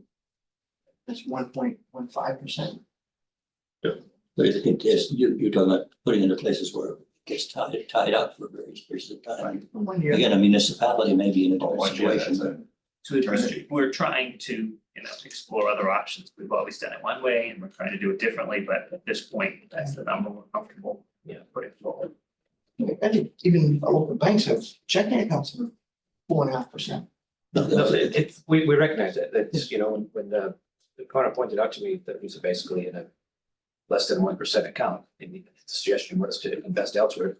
It's brought all companies, that's their expertise. Right, and I think what I'm getting at is, I think it's awesome that you're looking at it. I'm encouraged, I'm optimistic, so much so that I think that looking at a net number of 1.5%, given this sort of new renewed energy towards, let's get a better rate for all our money, I think that number is a little low. I think there's some steps to take before we can. Get that revenue. Yeah, don't count the money until we. But I would say, certainly. Oh, we're budgeting, is guessing. Stay, yeah, I'd say it's a stay tuned thing, so once we work with Buffalo, make it things actually move, see what the options are. Might have something to update, I don't think it can impact this at this moment, but, This is a projection for the next 13 months, or like 12 months. Yeah, sure. So I haven't realized you're not gonna realize it in a month. But for budgeting purposes, you could say, you might get 2%. This is the number that the mayor's. yeah, it That's is. why. No, I think it's, yeah, I can say this is, over the years, the budgeting under John's been super conservative. We've been slightly less conservative, I think Kenny probably feels we're kind of We sort pushed of it. teetering over that line of what we should be doing. So I would say I'd like to, next year's budget, after having several months under our belt of moving to an investment regime before we really start to adjust these numbers, because it's so different from what we've been doing, I just wouldn't even know how to roll the dice on it. Yeah, I'm not, so I think we do this thing, we say, roll the dice, which sounds like it's gambling, where you say, we know we can get 2% or 3% or 4%, then why are we planning, banking on 1.1%? Where we have a new renewed energy towards, let's find a way to do it. So this is like, I'm giving you confidence, I believe in what you're doing, and I think we can start rolling the dice, project that we might get. I think, Yeah, I think we've been very, as I said, the conservative level has been really stretched to the limit on all the other throughout this budget. And I think that it's a risk I'm not ready to take yet. On this one. I think that this time next year, we'll be having a whole different conversation. And it will have full confidence, especially when we say, hey, we actually did realize this much. So we can plan for this much going forward. But I'm just a little too gun shy at this point to take that kind of risk. After last night's conversations, which we're looking at this year, in that department being, stabilized a little bit. And next year, so that this will hopefully be able to help out in that direction also that next year, which is actually probably gonna be tougher than this year. Yeah, well, I have faith that the revenues will be up statewide and all will be well, but we have to plan for what with the snapshot before us today. Yeah, let's not count our eggs Yeah. before they hatch. But I mean, hang on, but budgeting is your best guess, right? I just say, my best guess is you're gonna do better than 1.1%. Right, right, but I think you're right, but it's, as I said, because this whole budget, all these pages is kind of stretching it. That's one, I'm just not ready to take that kind of a risk just yet. In the coming weeks might be a different story, but And we heard similar stories last night too. yes. So, Yeah, I'm glad that you're onto this. Councilor Benson, we should move on. Yeah, no, I just quick, and if this may not be a problem, just as like how much, we're speaking of ARPA money, how much ARPA money is left? yeah, that's. not on the budget. Send them an email. Alright, I'll send that, I'll talk to, I We will can talk to provide, you as soon as we offline. get through this budget process. Yeah. We're gonna provide the council with an update. Thank you. Well, we've been here for Hey, Connor, I know. 2.5 hours already. so My like- Yeah, we're on parking page meter is 7. gonna run out in 20 minutes. I tried it, but we're, you're in tight side. Try it, so take it. Don't worry, we'll take. Is it? Yeah, I I have got a two on there for you. I appreciate it. Should I run out and Don't throw worry. my, Don't worry. no? Okay, page 8, city clerk. This is all the first sections, the various fees that the city clerk collects. The only increase you're gonna see here is in their vital statistics. We think that's gonna go up 14.3%. That's based on a 5-year average and based on them having a new online system that's hopefully very easy to use. So far. Yeah, So the answer is yes, it is. Yes. Oh, good, that's for sure. It's easy to direct people to as well, and they're very grateful for that option now, so. It was a priority of. Yeah. Joanne seen us when the mayor started. We're Yeah, so I happy to spoke deliver to on. someone in California the other day and someone in another southern state. They were so happy to do it that way. Awesome. And then city clerk licenses, just an increase to business certificate, 25%. That's just based on history. Okay. City clerk.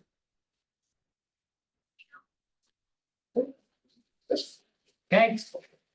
Next page is registration, still kind of under the city clerk. Yeah. That's the sale of the nosy book. $1,000. It used to be 15, we thought that was actually a little higher. Not big dollars, we thought that was a little high, so we moved it down to, You brought it in-house. yes, now the printing's in house. Page More 11. tasks. Page 11 is the licensing board, no changes to the revenue based on the history or the trends. Question on this, Okay, um, 94,023 is licensing board, 54,000 so far.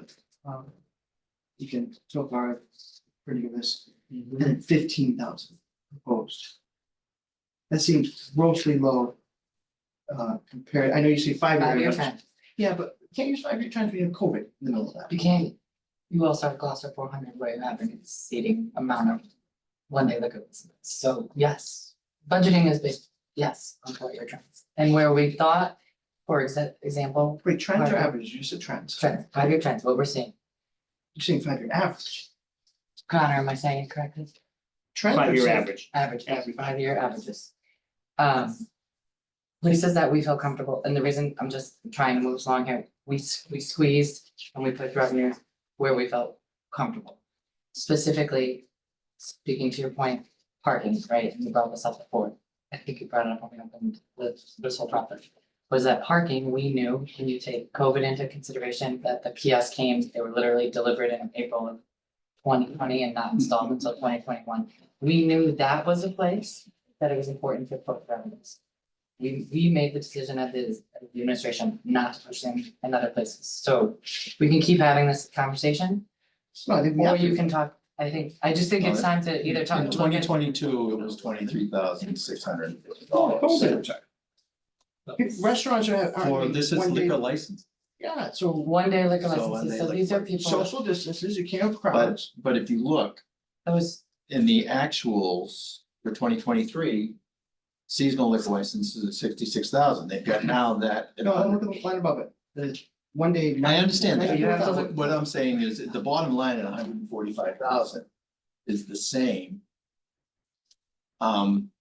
Is the same. Well, first, I'm just looking at first of all, the data I have is what's in front of me. I can't, someone just randomly pulls out, oh, 2022, this happened. Yeah. I don't have that data. Well, it's available to it's you. available Okay, before today. It's right on your computer. in my free time. Gave it, Right on your I gave you my computer. budget book. Okay, I know. so on this line, So- 94,000, 54,000 on 3/4 of the year, and it went down to 15,000. I understand that, but also we had 66,000. All right, Mhm. which is 102,000, now it's at 130. You know, so you got a big. But 102,000, The combination. 3/4 of the year. That's fine, I just feel like that's 50, we could go 50,000, Anybody still who be pulled conservative. seasonal liquor licenses has pulled them already. Because, The season's on. yeah, they have to, you know, it ends at the end of this month, so there's no more seasonal liquor The accounting of licenses. this says basically April 1st. So people who pull license for April, May, and June are not counted in 2024 yet. They Council don't. Benson. Yeah, I Because think, it was. you were talking, Jill, about the 1-day license and we had such a high amount because we were in a big celebration last year. And probably next year with the 250th anniversary of America, we will probably have a much bigger number here. But again, that was because last year, because we had so many, and you spoke to that, so I think that's correct. And like I said, most importantly, Yep. because we keep going over the same thing over and over again. The administration pushed revenues where we felt comfortable pushing revenues, taking into consideration all the elements that you said. We reviewed it with this team, we reviewed it with Kenny, we reviewed it with our outside consultant. These are the numbers that we are comfortable with, and we feel that we pushed them where they needed to be pushed, and we have I plans appreciate for you how we look going forward into next fiscal year. I appreciate that you've said it over and over again. I also appreciate that our job is I to ask these appreciate- questions. Yes, Or we could just not have a budget, we just have a city council, just stamp it, but that's not what we do. You've asked the questions. We've asked the questions, I don't we've think answered it's- I them. would like to move on, And we please. do- I don't think it's fair to just say that, every single. Councilor whatever- Ridley, I'd like to move on. Okay. Please do. Connor, we're into zoning board of appeals. Zoning Board of Appeals, 14.3% increase, based on the history, so $20,000 next year. Good.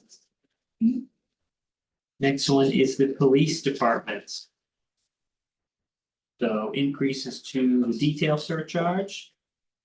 It's pretty significant increase here to on-the-street parking, so that's the meters and the kiosks. Now that we're enforcing that more broadly, so for that one, we didn't obviously look at a history because the history. I'm going to put an extra 25 minutes in my I'll meter. put that on the budget. But Jeff, to your point, so this is the perfect example of where we, we had the, New information. the kiosk saga. And so we weren't enforcing it until about a year and a half ago. And so the numbers, they had it back, the trend we're seeing. So, sorry. Yep, no, that's fine. Basically saying, using different data than just trend, Right. because you've got information. So for this one, we're really just looking at this year. Yeah, makes sense. And how it's going.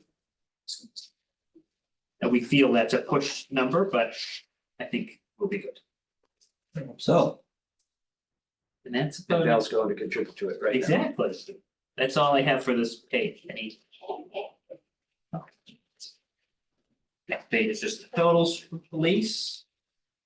So what, because you said there's a push number. We realized 802 through 3/4, Yes. and we're projecting 150,000 less than that next year, so it's not really pushed. Yeah. We're expecting less. I would say pushed in the sense that it pushed my comfort level because it's such a big increase from here. from a budgeting point. of But view. from a mathematical standpoint, it's a good number. That's- Push my comfort. I get it, from what we budgeted, from, not based on what we experienced. Right, exactly. Good luck. I mean, once we've had a few full years of the kiosks actually generating revenue, we can be a little more comfortable in what we project going forward. But I think this is kind of right in that sweet spot of, okay, we can work with this. And hopefully, I don't, those words don't come back to bite me. So I think it is reasonable. Moving on to the fire department. Fire was page 15. First line's ambulance charges. That is based on history. Does that number reflect when we do the write-off of some money sometimes? Yep. So the budgeted, the income number, So we always do the write-up later. Yeah. in the year. That's a good question. This is net. Yeah. This is net, okay. it's net, and we also see expense somewhere else too, on the expense. But when we reduce the number based on receivables, we don't think we can collect, that number is reflected in the 2024 actual, 2023 actual. Yeah, so this is net. The only expenses that we pay the company. To provide the service. The billing company, The yeah. building company. That's the only thing. So the only write-off is just off the receivables. It's not an expense or it's, Thank you. No other changes on that page. Burn permits, healthy? Next is the building department. So you can see we increased the building permit fees and the electrical permit fees quite a bit here. This was one that was budgeted conservatively and we felt like could be less conservative based on what we've seen in prior years. In 2023, in the building permits, you saw a pretty significant number there, but you can see it went down in 2024 to 865. So the 950 is again trying to be in the middle. Went down with 75% of the year accounted for. Yep. Right, so that, when all said and done, that number could be closer to 1.2. Could be. I don't think I think it's realistic. A lot of these you'll see when we have a year where there was an increase and then a drop, we're trying to meet in the middle. That's a, I don't change how you do budget, but it'd be helpful, I think, not to have percentage increase from what the mayor proposed, but percentage increase from either average or actual experience, just. Because it's not really 28% increase in that line item. based on what we experienced. Right.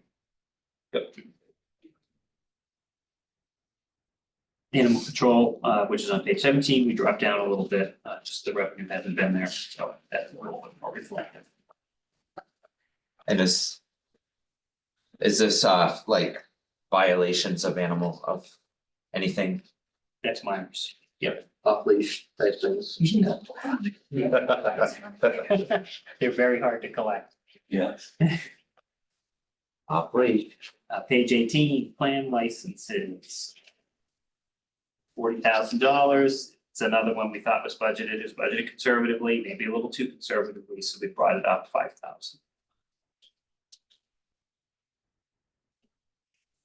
Page 19. It was, DPW. in 22, it was 43,000. Page 19, solid waste. On that one too, I just want to mention that bump was, clammers were making a lot of money, clam prices were up.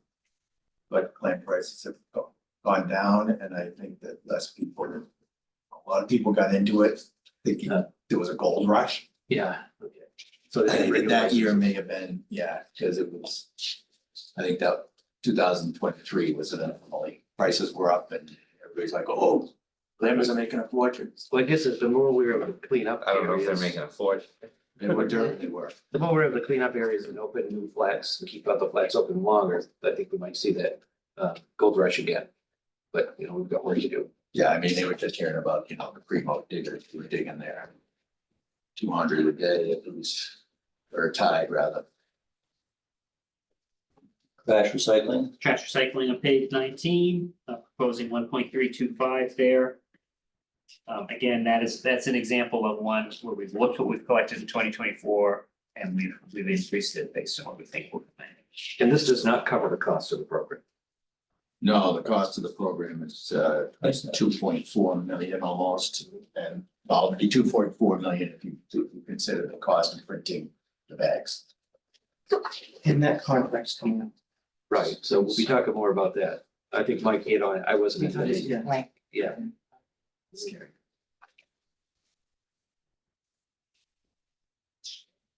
Page 20 is DPW engineering, no changes from the prior year's post budget document.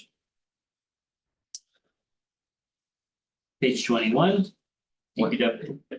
Just quickly, looking at total, like at 442,008. Drain. LYR and then it's, yeah, what is engineering, what does lice mean? What does that mean? License. Okay, License. okay, I wasn't sure, I wanted to just. Yeah, in municipal, we're limited with space. Yeah, Space okay, is a premium. And the city has a list of authorized drain layers and excavators. Yeah. Doing excavation work and sure, water pipe work. Yeah. And we don't have lights. Engineering aside, As far as we know, goodness. there's no lights on. Engineering. Beach stickers, beach revenue. Yes, beach stickers, no changes to the fee, so 175 is what we proposed. Daily beach parking, again, no changes to the fees or the program, so we've proposed 1.95. You got a good weather forecast. Oh, and then, How full the beaches been this year? I think, I know that we've had a couple Memorial of Day rainy weekend, days, they so- weren't full. And I didn't check on last weekend, so we just started charging for Memorial Week. So I think it's we may off to a follow. good start, I think in the end, last year we had all the rain? So it actually, Yeah, in July, but it's still. I think people finally, after 5 weeks in a row, and it's like they started going even when it was raining, just after the beach. but this year, so last year we didn't offer refunds or bank days, so this year we've been trying, for customer service reasons, people can bank a day. So if they have reserved, but have to do within, it's all on our FAQ page on the beach, but if they bank a day and they sprain their ankle or something, they can schedule it for another time, but they have to do it, I think, 24 hours in advance. All the information is on the website if you need it. For the same season. Same season, of course, yes. Councilor Benson, a question? Yeah, no, I'm looking at the 2024 actual for daily and it's quite low from the 2023 actual. Is this, because this was done before you had the Memorial Day and the June Right. type of, so hopefully, Yeah, summer's weird because sort of splits, you know, Yes. down the middle. Yes. And then Christmas. Yes. In our budget year. Yeah. yes, so hopefully we see a very strong June. Weather's looking good this weekend, folks. Go to We've the gotten a beach. lot of press too, Yeah. because the movie nets and Yeah. just in general. Of course. So I think it's gonna be a very good summer. Definitely, we have better beaches than Cape Cod, so come on up.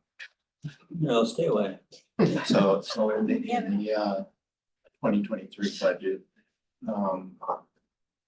their projection, their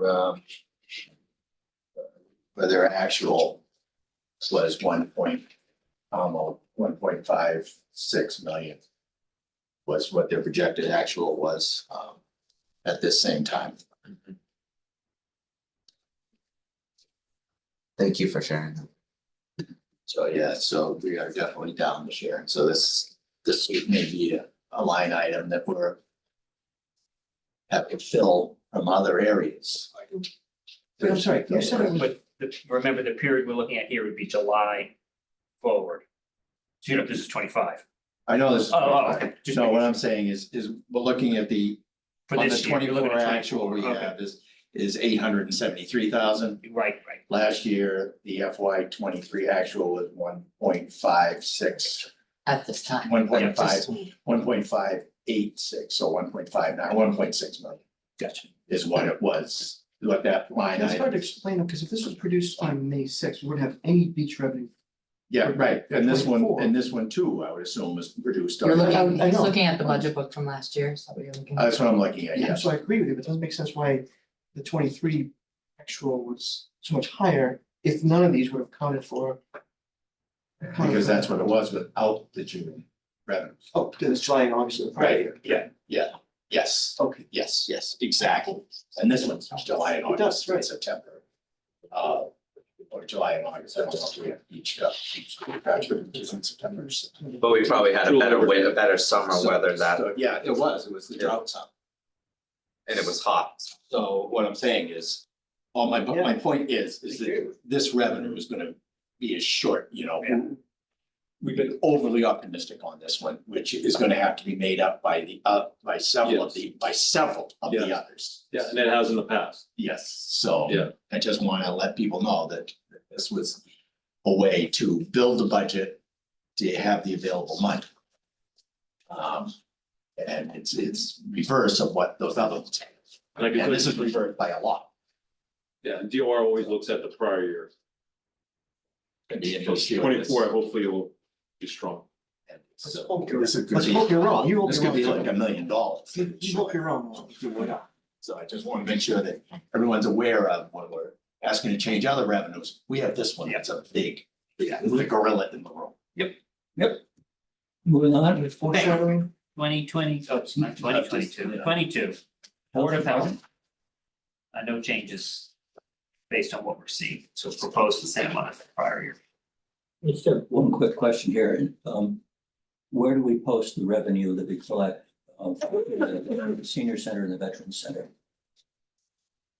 I'm not sure of the revenue, just not familiar with what the revenue would be. No, like at every council meeting, we have revenue that we're reporting from, Oh, like the a donation. donation. It's still a separate Special account. fund.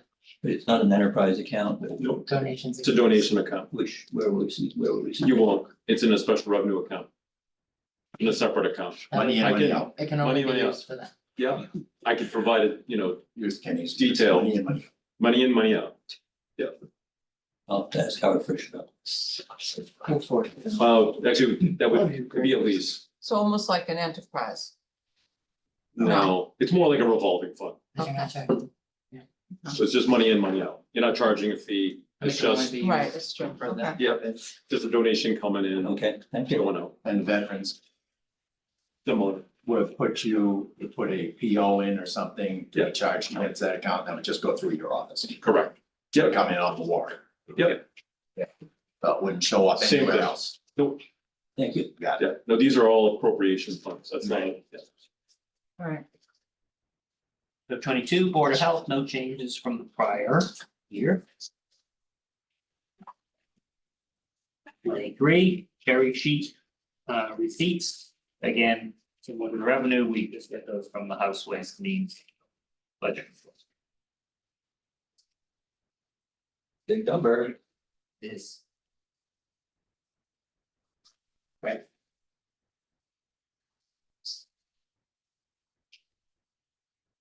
Other state and county, page 24.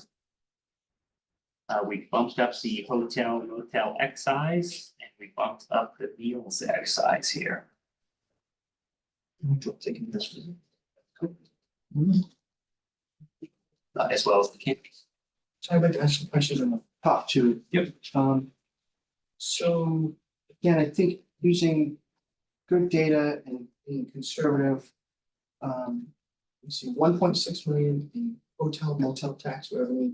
Again, this isn't costing the woman, this is reflecting what people are paying to the state and factors. And then 2024 actual, it doesn't include this quarter, it's actually. It's not based on a quarter, I think you're showing it. Year to date. Well, it's year to date, but also it's paid back quarterly, it's not January, February, March, it's February, March, April. Yeah, there's like a month lag. Yeah. So 1.75. And. You know, where even though you're going up on what you're budgeting percentage wise, what you planned for last year, you're actually going way down. From what I see is 1.6, 1.7. I could see that number very easily end up being 1.8, 1.9 with what we realized. So I see that's a place we could justifiably look at trends. Obviously, you got COVID in the middle of that, but I'd like to discuss it and see if there's an appetite to move that number up. Well, one of the considerations for last year, 400th, we had like worldwide advertising to come here. So the restaurants were crazy, you know, they couldn't get around town, the hotels were jam packed. the You had Hopper home- event. You had Hopper. Event. So we don't have that kind of activity going on this year. I mean, We didn't have that in 23 though. And there's 1.6 on 1.6 change. coming out of COVID, people might have been like, let's just get out and do something. Yeah. So I would defer to say Kenny, because he's had more experience with this kind of fluctuating, because I was gone for 6 years from city government, so I don't know what your thoughts are. I mean, Kenny, like I said, Kenny and our consultant, Connor, this is the number that came up. Right. I'm Yeah, just- I mean, my concern, this is another, I feel like it's a weather dependent, like these first two weather dependent, and also the beach parking is concerned, So so where the beach might be a little over, this is a little under. Like sort of, it's, you Well, have we to didn't change that, smooth. we reduced that, Right. we've all said, we think that's what's gonna come in. Now, on this line item, do we think it's gonna be 1.3 million? I think it's gonna be. I think it's gonna be at least 1.6, 1.7, and 1.8. We may not have reduced it, but reality may is what's gonna reduce it. Cause if you Yeah. notice the Reality, original, it's what- 1,050,000. I'm talking about on the beach revenue. No, I'm talking about, okay, I'm talking motel Yeah. tax line. item. Okay, am I doing- I think reality is our hotels are booked. We put an additional 45,000 towards Discover Gloucester with opera funds this year. Right, so in addition to the 100,000 that's, I think, in your budget. I don't know exactly what that gets in terms of, are they looking for more things due to the day trippers or people staying in hotels? But I think we'd be very optimistic. And it's not being wildly aggressive to say 1.6, 1.7. I think it's what we're on. The 45,000 doesn't go to either of those, goes to plan for Discover Gloucester and the downtown market plan of Resi. Okay, but even if there were no new Just answering advertising, your question. well, thank you, 1.6, 1.7, 1.3. If you told me, years ago, there was 5 hotels that burned down, you said, okay, those hotels aren't on operation, I'd say, yeah, it makes sense to go down. I think we can move that number up, and I'd like to make that motion, I'd like to discuss it a little bit first. It would, your consent, you guys can discuss it all you want. no, but there would need to be any agreement, any change. Well, I'd like to hear from the other councils, so. I'm comfortable with the budget that's proposed by the administration. So there's no movement from you seeing that these numbers have been higher the last 2 years. There are a lot of factors at play. Right, make See a what's being motion. recommended to us. No, on motions from Deanna. No, I know Tony, that. I still would you wanted to consider make. going up on that number? No, I'm listening to, the people who get paid. Um. To advise us on this. You know, and Connor. It's an example of as things move along to figure, I mean, I see what things are looking like as they come in. I just. You know, I think the 400 had a big impact on last year's numbers. And we had a lot of buildup to the 400, and then we had the 400. And I think it's going to see a bit of a drop off. The travelers aren't going to be coming from all over the place. Now, for the 250th next year, I think that's next calendar year. I think that's going to be a different story. But I'd like to see how things go.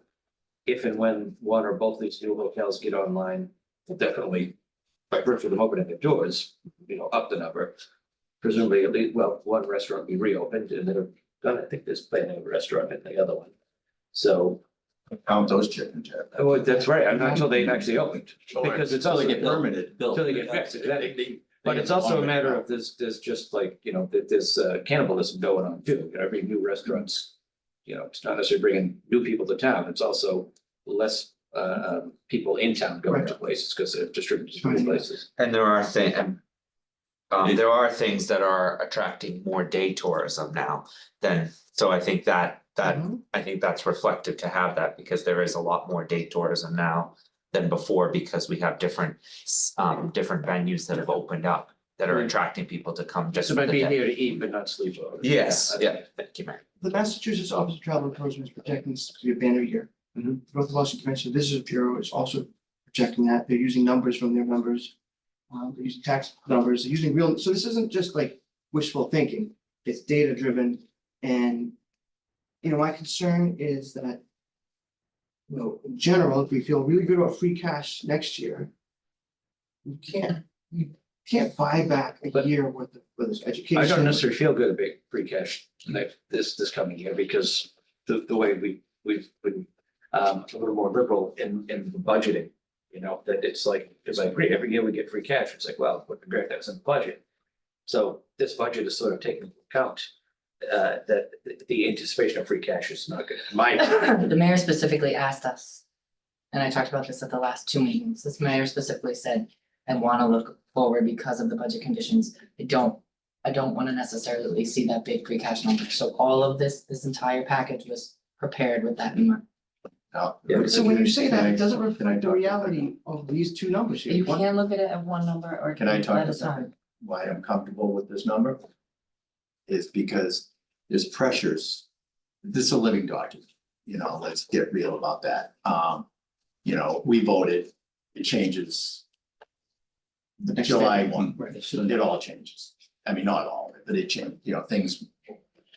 And what this does, and the budgets that I've worked with, on the schools also, is you had give and take in areas. And this allows us to have some flexibility to go through those peaks and troughs that we're gonna have.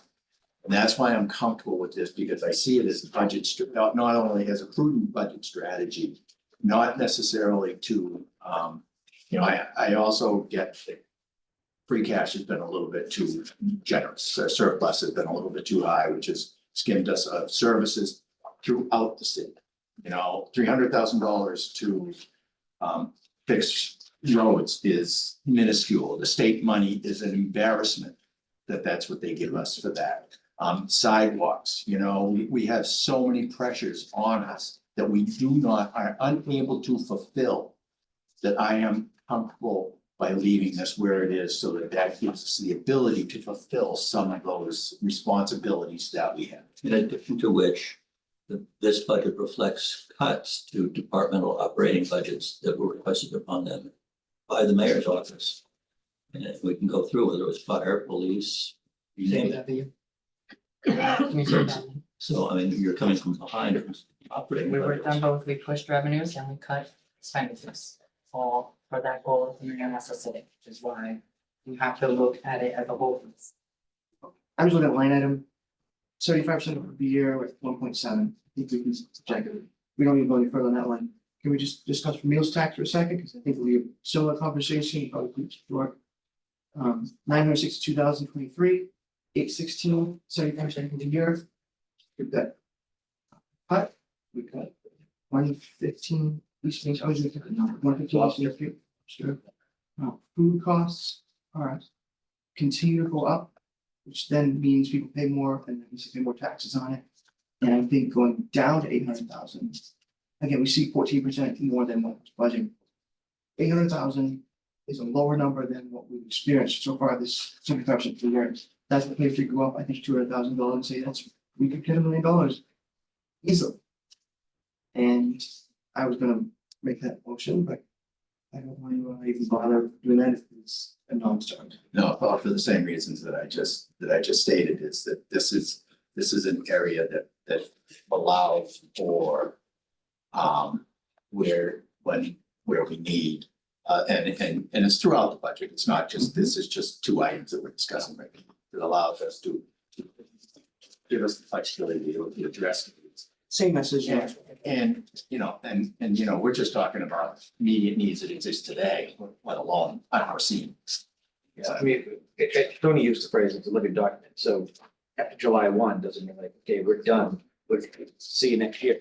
But there's a lot of things that could be happening in the economy. We've got an election that could make people very happy or very unhappy. How that One impacts- way or the other. one way, regardless of how it turns out. And a lot of turmoil around the world that could impact, our economy, whether it falters or gets better. So, I get- yeah, so, but we can watch those things and see what's going on, when Christmas time hits and then when next spring hits. But we're not closing, in my opinion, we're not closing the book on this, but I just think but the day of the vote, the day we kick off the budget, July 1, this is kind of where we're at based on today. And I'm hoping there are better indications going forward.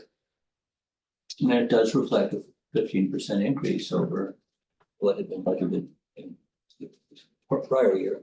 So again, that's a number on a piece of paper. It's a big decrease from what 2023 what we realized in 2023. It's a decrease in what we realized so far, only 75% of the year. I'll say that. But it's a recognition that previous years were under. So it's a reach to stabilize. Well, 23 was not a stable year. Joe, that was a 962,000. 23. So $160,000 I higher. mean, said, Yeah, but no, what I'm saying is it the increase is a recognition that this is an upward trend. That's what I'm saying. our budget reflects a trend up. Yeah, that's what I'm saying. Again, I'm sorry, I was seeing it as a percentage of what we And, experienced. at the bottom number, it's 15%. That's what that's. No, I think valid points and obviously we're not.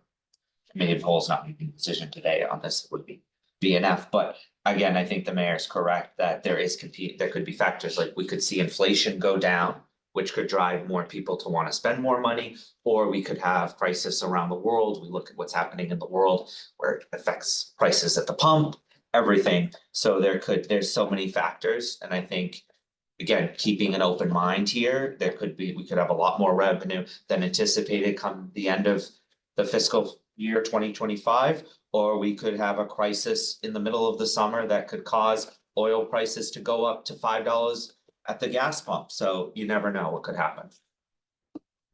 Have a war with Iran, but.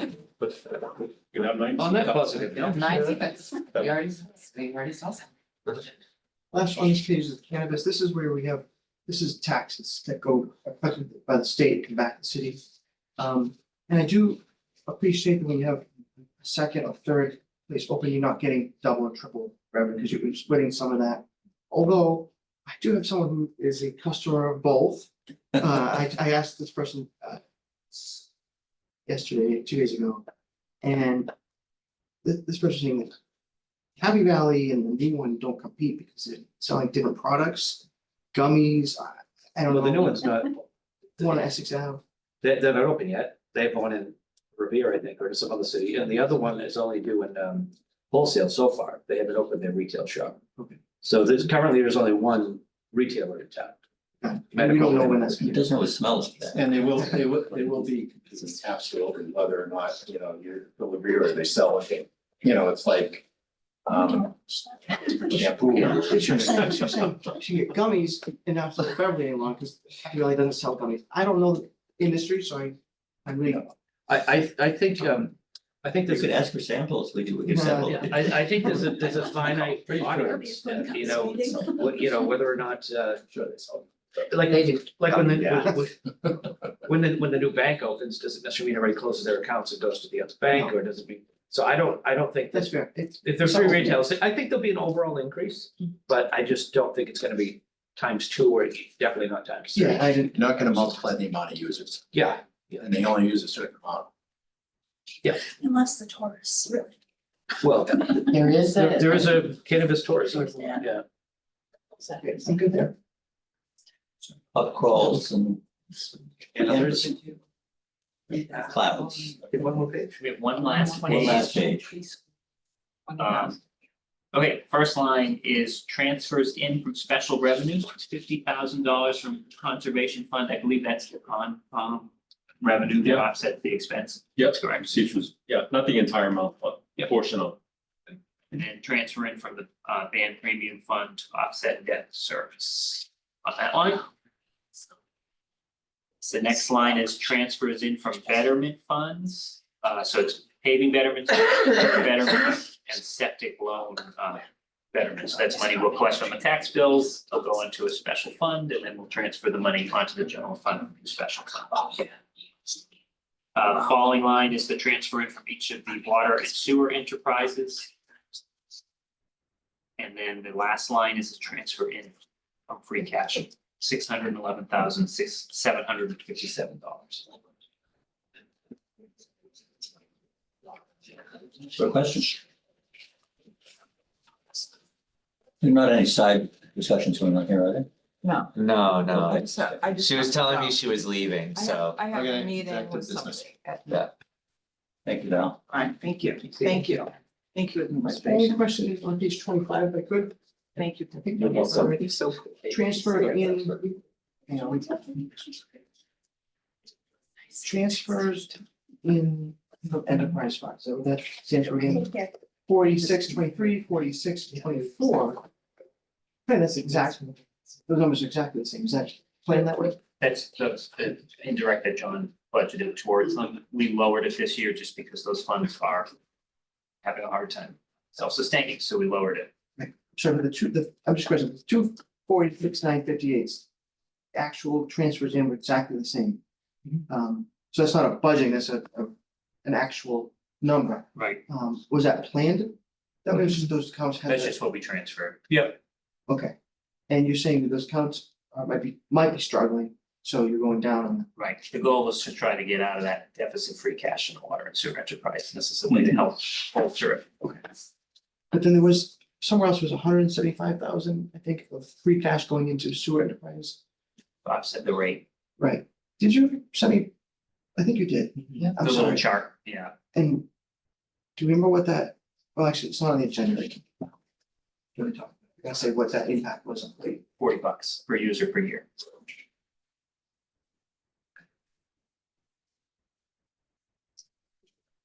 Other council questions? So we're gonna wrap up the revenue discussions.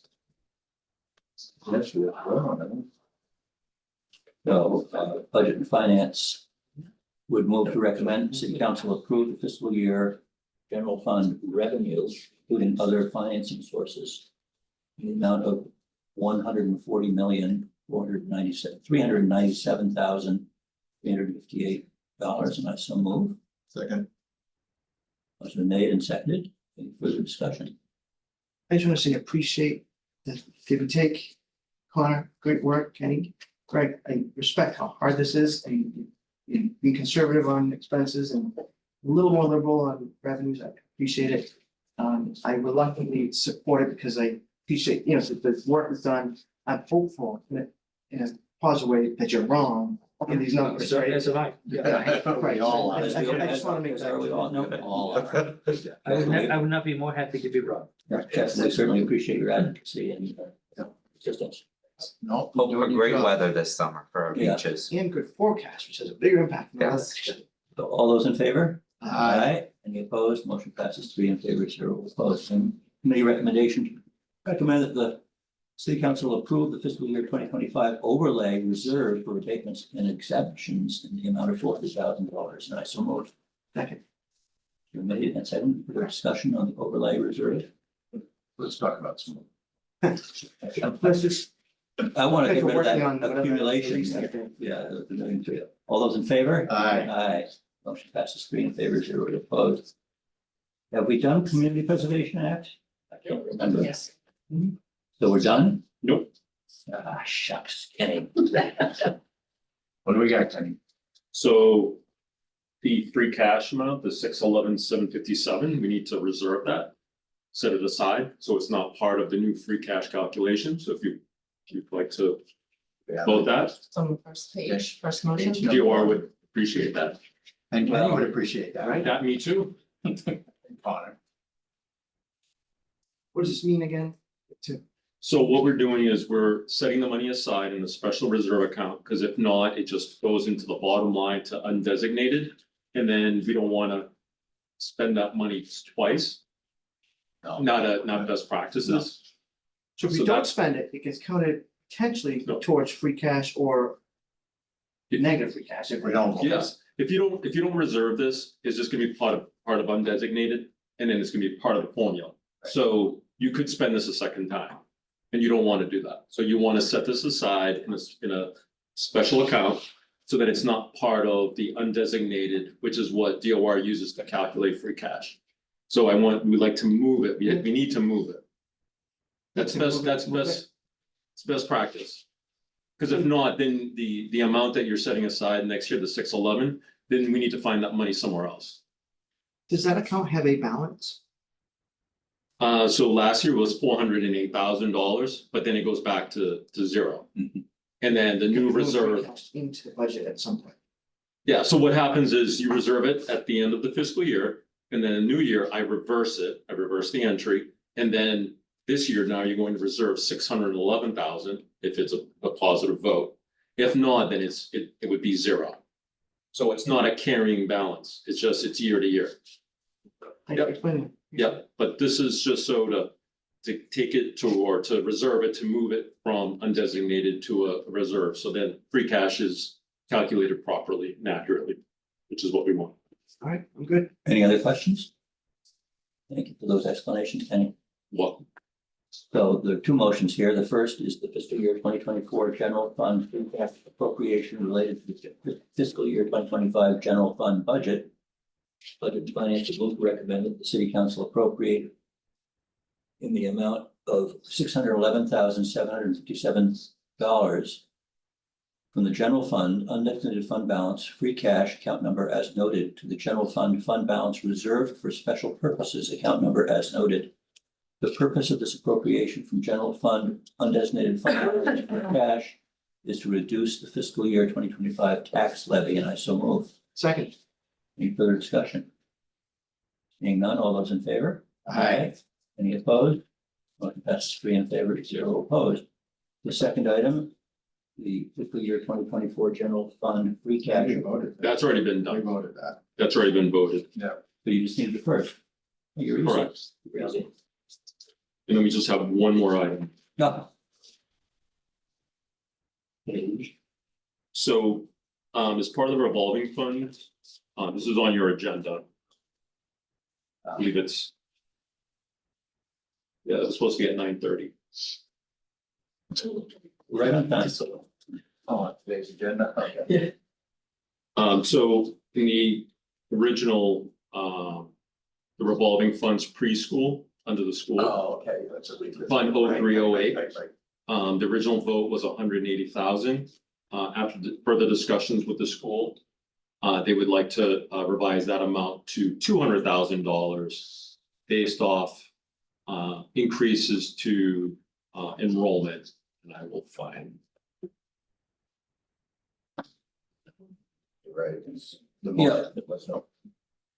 So this would be a motion to recommend the city council continue acceptance of statute MDL 4453E1/2 school department revolving funds for fiscal year 2025 for account number, fund number 0308 preschool to increase from $180,000 as previously voted to $200,000 for the request of the school department. I so moved. Second.